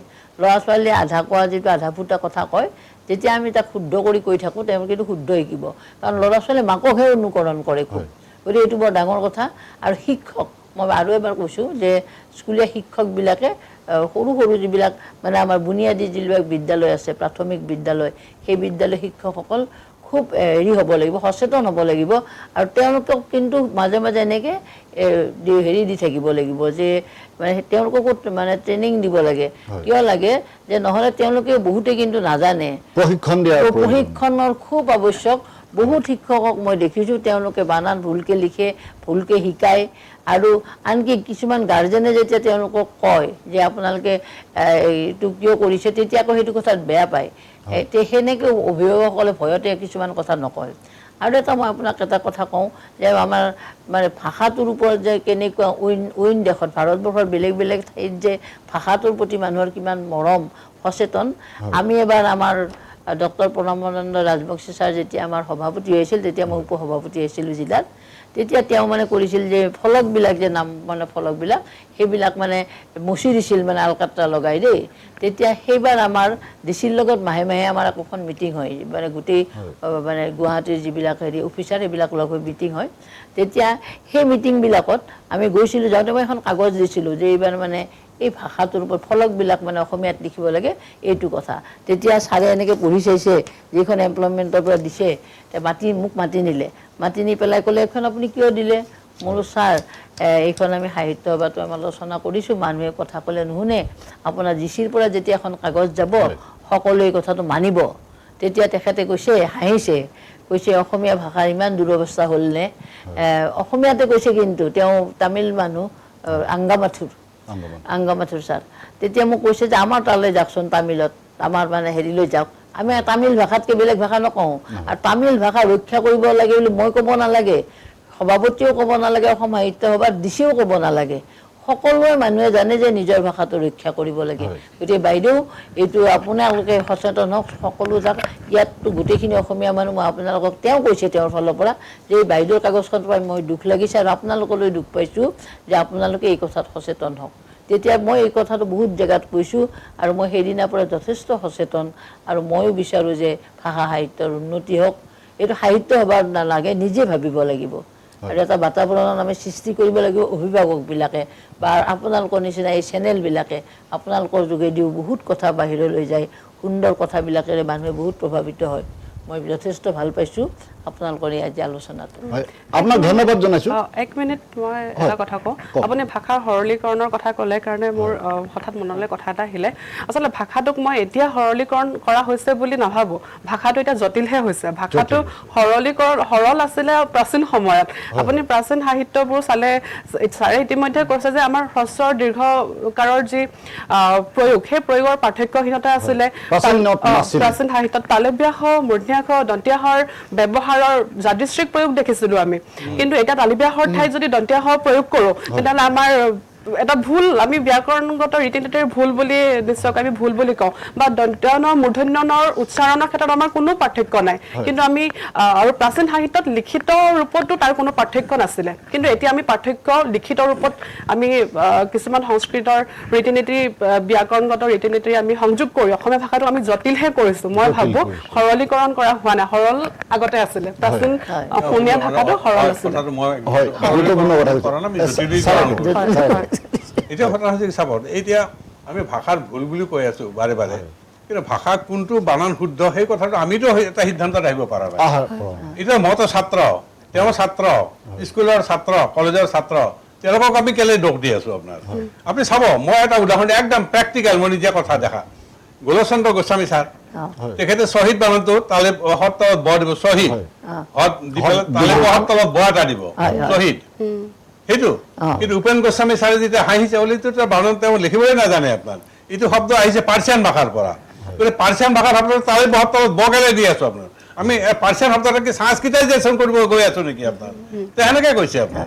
গতিকে শ্বহীদ শব্দটো তালে দ্বিতীয় চ হ'ব, দ্বিতীয় চ হত হচিকাৰে আৰু দ এইটো হ'ব। গতিকে এই পণ্ডিতবিলাকৰ মাজতে আপোনাৰ গোলমাল, গতিকে তেওঁলোকৰ মাজত আপোনাৰ গোলমাল, গতিকে এতিয়া আপোনাৰ ভগৱান মহলৰ লগত গোলমাল, গতিকে ৰমেশ পাঠকৰ লগত গোলমাল। গতিকে এই যিবিলাক আপোনাৰ কথা, এই কথাবিলাক কিন্তু সাহিত্য সভাই এটা গুৰুত্ব দিব লাগে মোৰ মতে। আৰু সাহিত্য সভাই গুৰুত্ব দি পেলাই সাহিত্য সভাই যদি এটা নীতি, আৰু সাহিত্য সভা অকলে কৰাৰ দৰকাৰ নাই, গুৱাহাটী বিশ্ববিদ্যালয়ক লওক, তেজপুৰ বিশ্ববিদ্যালয়ক লওক, ডিব্ৰুগড় বিশ্ববিদ্যালয়ক লওক, আৰু অন্যান্য যিখিনি বিশ্ববিদ্যালয় আছে তেওঁলোকক লওক, লৈ পেলাই এটা সিদ্ধান্তত আহক। সিদ্ধান্ত আহি পেলাই ভাষাটোক যদি সৰলীকৃত কৰে, ভাষাটো জীয়াই থাকিব, আৰু জটিলীকৰণ যদি কৰে ভাষাটো জীয়াই নাথাকে।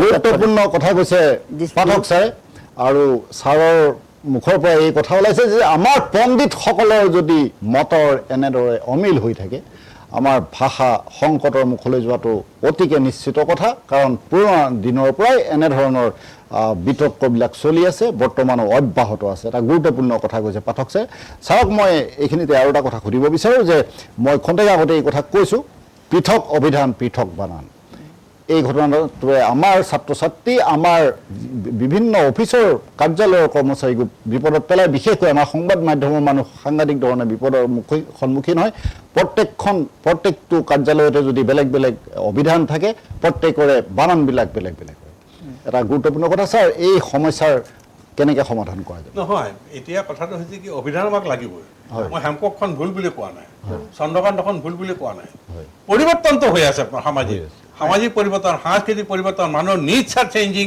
মানুহৰ মানে আপোনাৰ পৰিস্থিতি চেঞ্জিং আৰু পৰিস্থিতি চেঞ্জৰ লগে লগে ভাষাটোও চেঞ্জ হৈ থাকিব আপোনাৰ ইংৰাজী ভাষাটো সেইটো হৈছে আপোনাৰ ইংৰাজী ভাষাটো আপোনাৰ হৈছে কি ধৰক 60% ৱৰ্ড অফ দ্য ফ্ৰেঞ্চ শব্দ অৰ্থাৎ 20% শব্দ গ্ৰীক শব্দ আপোনাৰ আনকি তাত শব্দটোত প্ৰায় এতিয়া ধৰক প্ৰায় 5% শব্দ ইণ্ডিয়ান শব্দ সোমাইছে আপোনাৰ ইণ্ডিয়ান শব্দ প্ৰায় 3000 ইণ্ডিয়ান ৱৰ্ডছ আজি অক্সফৰ্ড ডিকশ্যনাৰীত সোমাইছে আপোনাৰ গতিকে আপুনি ভাবি আচৰিত হ'ব যে কিলা শব্দটো আপোনাৰ এতিয়া লাল কেলা সেই শব্দটো আপোনাৰ ইংৰাজীত আপুনি চাব অক্সফৰ্ড ডিকশ্যনাৰীত সোমাইছে গতিকে অক্সফৰ্ড যিটো আপোনাৰ তেওঁলোকে কামটো কৰে কি যে প্ৰত্যেক বছৰে তেওঁলোকে নতুন শব্দ তাত সন্নিৱিষ্ট কৰে আৰু তাত বানান নীতি হওক যি নীতি হওক এইবিলাক এটা আলোচনা কৰি পেলাই সেইটো সৰলীকৃত কৰে কিন্তু আমাৰ এতিয়া কানেকশ্যন শব্দটো CONNECTION তাত তেওঁলোকে কৈছে যে কানেকশ্যনটো বানানৰ লগত মানে প্ৰনাউন্সিয়েশ্যনৰ লগত অলপ মিলটো থাকিব লাগে গতিকে তেওঁলোকে কৈছে CONEXION এইটোও কাৰেক্ট বুলি কৈছে আপোনাৰ গতিকে এনেধৰণৰ কথাবিলাক আমাৰ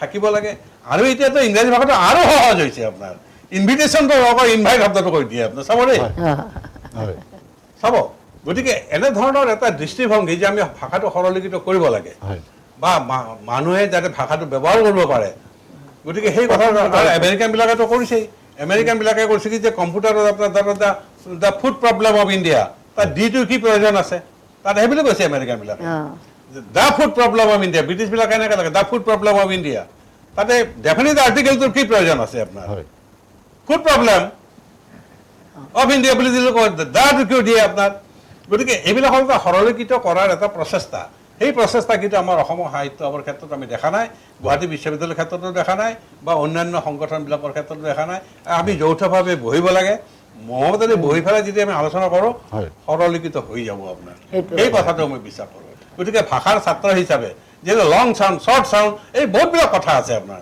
আৰু ভাষা এটা এনেকুৱা এটা চৰ্চাৰ বিষয় আপুনি যদি ভাষাৰ চৰ্চা আৰম্ভ কৰে নহয় এটা মদৰ নিচাতকৈ হৈ বেছি নিচা আপোনাৰ আপুনি সুৰা খাবৰ কোনো দৰকাৰেই নাই আপোনাৰ ভাষা চৰ্চা কৰক ভাষা চৰ্চা কৰিলে আপোনাৰ তাতকৈ বেছি আপুনি ইনটক্সিকেশ্যন হৈ থাকিব গতিকে এই কথাটো মই বিশ্বাস কৰোঁ আৰু সেইকাৰণে মই বিশ্বাস এইটো কৰোঁ যে অসম সাহিত্য সভাৰ এটা দায়িত্ব আছে গুৱাহাটী বিশ্ববিদ্যালয়ৰ এটা দায়িত্ব আছে তাৰপিছত ডিব্ৰুগড় বিশ্ববিদ্যালয় তেজপুৰ বিশ্ববিদ্যালয়ৰ দায়িত্ব এটা আছে গতিকে তেওঁলোকে বহি পেলাই এইবিলাক কাম কৰিব লাগে কিন্তু এবাৰ এটা কাম কৰিছিল অসম সাহিত্য সভাই এখন উলিয়াইছিলে এখন পুস্তিকা যে ভাষাটো সৰলীকৃত এনেকৈ হ'ব লাগে গুৱাহাটী বিশ্ববিদ্যালয়ৰ লগত একেবাৰে অমিল গতিকে দুইটাৰ মাজত লাগিল কাজিয়া আপোনাৰ বুজি পাইছে নে নাই আৰু সেই কাজিয়া কথাত মই আছোঁ নিজে আৰু সেইটো মই ভাঙাব নোৱাৰিলোঁ আপোনাৰ আৰু যোৰহাটত নি পেলাই গুৱাহাটী বিশ্ববিদ্যালয় সাহিত্য সভা গোটেইখিনি লৈ পেলাই বহালোঁ মানুহে মানে আপোনাৰ কোনো একো গ্ৰহণ নকৰিলে তেওঁলোকে গতিকে এনেধৰণৰ কথাবিলাক আছে গতিকে মই ভাবোঁ যে আমি জাতীয় স্বাৰ্থটো সন্মুখত ৰাখি নিজৰ লাইকছ ডিছলাইকখিনিক আমি পিছত ৰাখি আমি কামটো আৰম্ভ কৰিব লাগে তেতিয়া অসমীয়া ভাষা থাকিব আৰু অসমীয়া ভাষা যে সংকটত পৰা বুলি মই ঠিক ভাবিছোঁ যদিও মই ভবা নাই ভাষা কিন্তু মৃত্যু নহয় আৰু ভাষা এতিয়া 14টা ভাষা এইটো কনষ্টিটিউশ্যনেলি একচেপ্ট এটা ভাষা ভাৰতীয় সংবিধানত এতিয়া ভাষাটো 14টা ভাষাৰ ভিতৰত এটা ভাষা গতিকে ই সদায় থাকিব আপোনাৰ গতিকে কিন্তু ঘটনা হৈছে কি আমাৰ লাইকছ এণ্ড ডিছলাইকছবিলাক আমি অলপ পিছত ৰাখি ভাষাটোৰ চৰ্চাৰ ক্ষেত্ৰত ভাষাটোক যাতে আগবঢ়াই নিয়াৰ ক্ষেত্ৰত আমি আগবাঢ়িব লাগে আৰু আমি দাবী কৰিব লাগে যে আপোনাৰ প্ৰত্যেকখন চাইনবোৰ্ড তাত আপোনাৰ অসমীয়াত হওক আনকি আপুনি চাওক আপোনাৰ বাংগালোৰত যাওক তাত আপোনাৰ বা মাইচুৰত যাওক তাত দেখা পাব যে মানুহৰ ঘৰৰ আগতে প্ৰথমতে তেওঁলোকে নিজৰ ভাষাত নামটো লিখিছে তাৰপিছতহে ইংৰাজীটো লিখিছে আনকি তাত অসমীয়া অফিচাৰো আছে তাত বহুত অসমীয়া অফিচাৰ তেওঁলোকৰ যিবিলাক ঘৰ কোৱাৰ্টাৰ তাত আপোনাৰ তেওঁলোকৰ নিজৰ নামটো আপোনাৰ হেৰিত লিখিছে বাংগালোৰৰ ভাষাত লিখিছে আৰু পিছতহে ইংৰাজীত লিখিছে আপোনাৰ গতিকে সেই কথাটো আছে আমিওতো সেইটো কৰোঁ আৰু এইটো চিম্পল থিং গতিকে এনেধৰণৰ আমাৰ এটিটিউডৰ আমাৰ যিটো এটিটিউডেল চেঞ্জ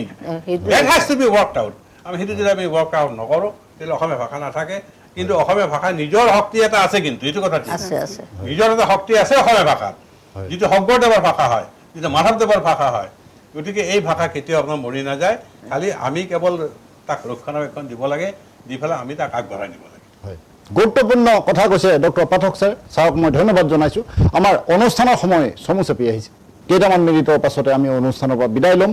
মই শেষবাৰৰ বাবে ফেঞ্চি চুতীয়া মেডামৰ ওচৰলৈ আহিছোঁ আৰু ছাৰৰ বক্তব্যৰ আধাৰতে মই আপোনাক সুধিব বিচাৰিছোঁ যে ছাত্ৰ ছাত্ৰীসকলক আমাৰ এই ভাষাৰ নিচাত ডুব যোৱাবলৈ, ভাষাৰ প্ৰতি আকৰ্ষিত কৰিবলৈ, আপুনি একালৰ কটন বিশ্ববিদ্যালয়ৰ ছাত্ৰী, গতিকে আপুনি ভাষাৰ এগৰাকী ছাত্ৰী হিচাপে বহুখিনি কথা জানে আৰু বৰ্তমান অধ্যাপনাৰ সৈতে জড়িত অধ্যাপক হিচাপে আপুনি কাৰ্যনিৰ্বাহ কৰি আছে।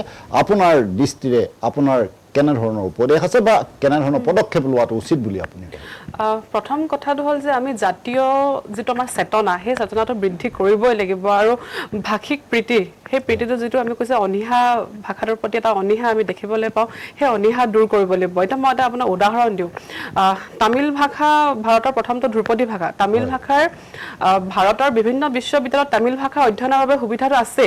কেলিফৰ্ণিয়া বিশ্ববিদ্যালয়, চিকাগো, হাৰ্ভাৰ্ড আদি বিশ্ববিদ্যালয়তো কিন্তু তামিল ভাষা অধ্যয়নৰ কাৰণে তেওঁলোকৰ তামিল ষ্টাডি চেণ্টাৰ আছে। কিন্তু আমাৰ অসমীয়া ভাষা আজি ভাৰতৰ কেইখন বিশ্ববিদ্যালয়ত অসমীয়া ভাষা অধ্যয়নৰ বাবে সেই সুবিধা আছে। সেই সুবিধাখিনি কৰিব কিন্তু আমাৰ সাধাৰণ মানুহে নোৱাৰে। এইটো কাৰণে চৰকাৰীভাৱে এটা পদক্ষেপ ল'ব লাগিব বুলি মই ভাবোঁ। আৰু ধ্ৰুপদী স্বীকৃতি পালে আচলতে ভাষাটো অধ্যয়নৰ কাৰণে যথেষ্টখিনি সুবিধা কেন্দ্ৰীয় চৰকাৰে দিব লাগে ভাষাটোক। আৰু ভাষাৰ যি উৎকৰ্ষ সাধন এটা কেন্দ্ৰ, সেই এটা গৱেষণা কেন্দ্ৰ স্থাপনৰ বাবেও তেওঁলোকে সুবিধা দিয়ে। কিন্তু আজি ধ্ৰুপদী স্বীকৃতিৰ পৰা প্ৰায় 2 বছৰ সম্পূৰ্ণ হ'বলৈ হ'ল, কিন্তু সেই উৎকৰ্ষ যিটো কেন্দ্ৰ, সেই কেন্দ্ৰটো এতিয়ালৈকে কাম আৰম্ভ হোৱা আমি দেখা নাই। গতিকে এইসমূহ ক্ষেত্ৰত যাতে ছাত্ৰ ছাত্ৰীসকলো আগ্ৰহী হয়। আমাৰ ভাষাটোৰ যে ইমান এটা প্ৰাচীন ইতিহাস আছে, যি ইতিহাসৰ কাৰণে ভাষাটো ধ্ৰুপদী স্বীকৃতি পালে। সংস্কৃত ভাষাক ধ্ৰুপদী ভাষা বুলি আমি আগৰে পৰাই জানো, কিন্তু আজি সংস্কৃত ভাষাৰ লগতে অসমীয়া ভাষায়ো ধ্ৰুপদীৰ মৰ্যাদাটো লাভ কৰিছে। গতিকে এই মৰ্যাদা সম্পন্ন ভাষাটোৰ প্ৰতি, সেই ভাষাটোৰ অধ্যয়নৰ প্ৰতি ছাত্ৰ ছাত্ৰীসকলক আগ্ৰহী কৰিবৰ কাৰণে আমি ব্যক্তিগত পৰ্যায়ত যিমানখিনি পাৰোঁ আমি নিশ্চয়কৈ চেষ্টা কৰিম। কিন্তু মই ভাবোঁ তাৰ লগতে দলীয়ভাৱে বা চৰকাৰীভাৱেও এই কিছুমান পদক্ষেপ গ্ৰহণ কৰাটো উচিত। হয়, গুৰুত্বপূৰ্ণ কথা ক'লে চুতীয়া মেডামে। মই তেখেতক ধন্যবাদ জনালোঁ। মই ধন্যবাদ জনাইছোঁ সবিতা দেৱী মেডামক, আৰু মই একেসময়তে ধন্যবাদ জনাইছোঁ ডক্টৰ দয়ানন্দ পাঠক ছাৰক। ছাৰেও বহুখিনি তথ্য, বহুখিনি বিশ্লেষণ আপোনালোকক দিলে। আপোনালোককো ধন্যবাদ জনালোঁ এই অনুষ্ঠান ইমান সময় উপভোগ কৰাৰ বাবে। এনেধৰণৰ এটা গুৰুত্বপূৰ্ণ বিষয় লৈ সত্যানুসন্ধানৰ মজিয়াত আকৌ লগ পাম। এতিয়া অনুষ্ঠানৰ পৰা বিদায় লৈছোঁ। ভালে থাকক।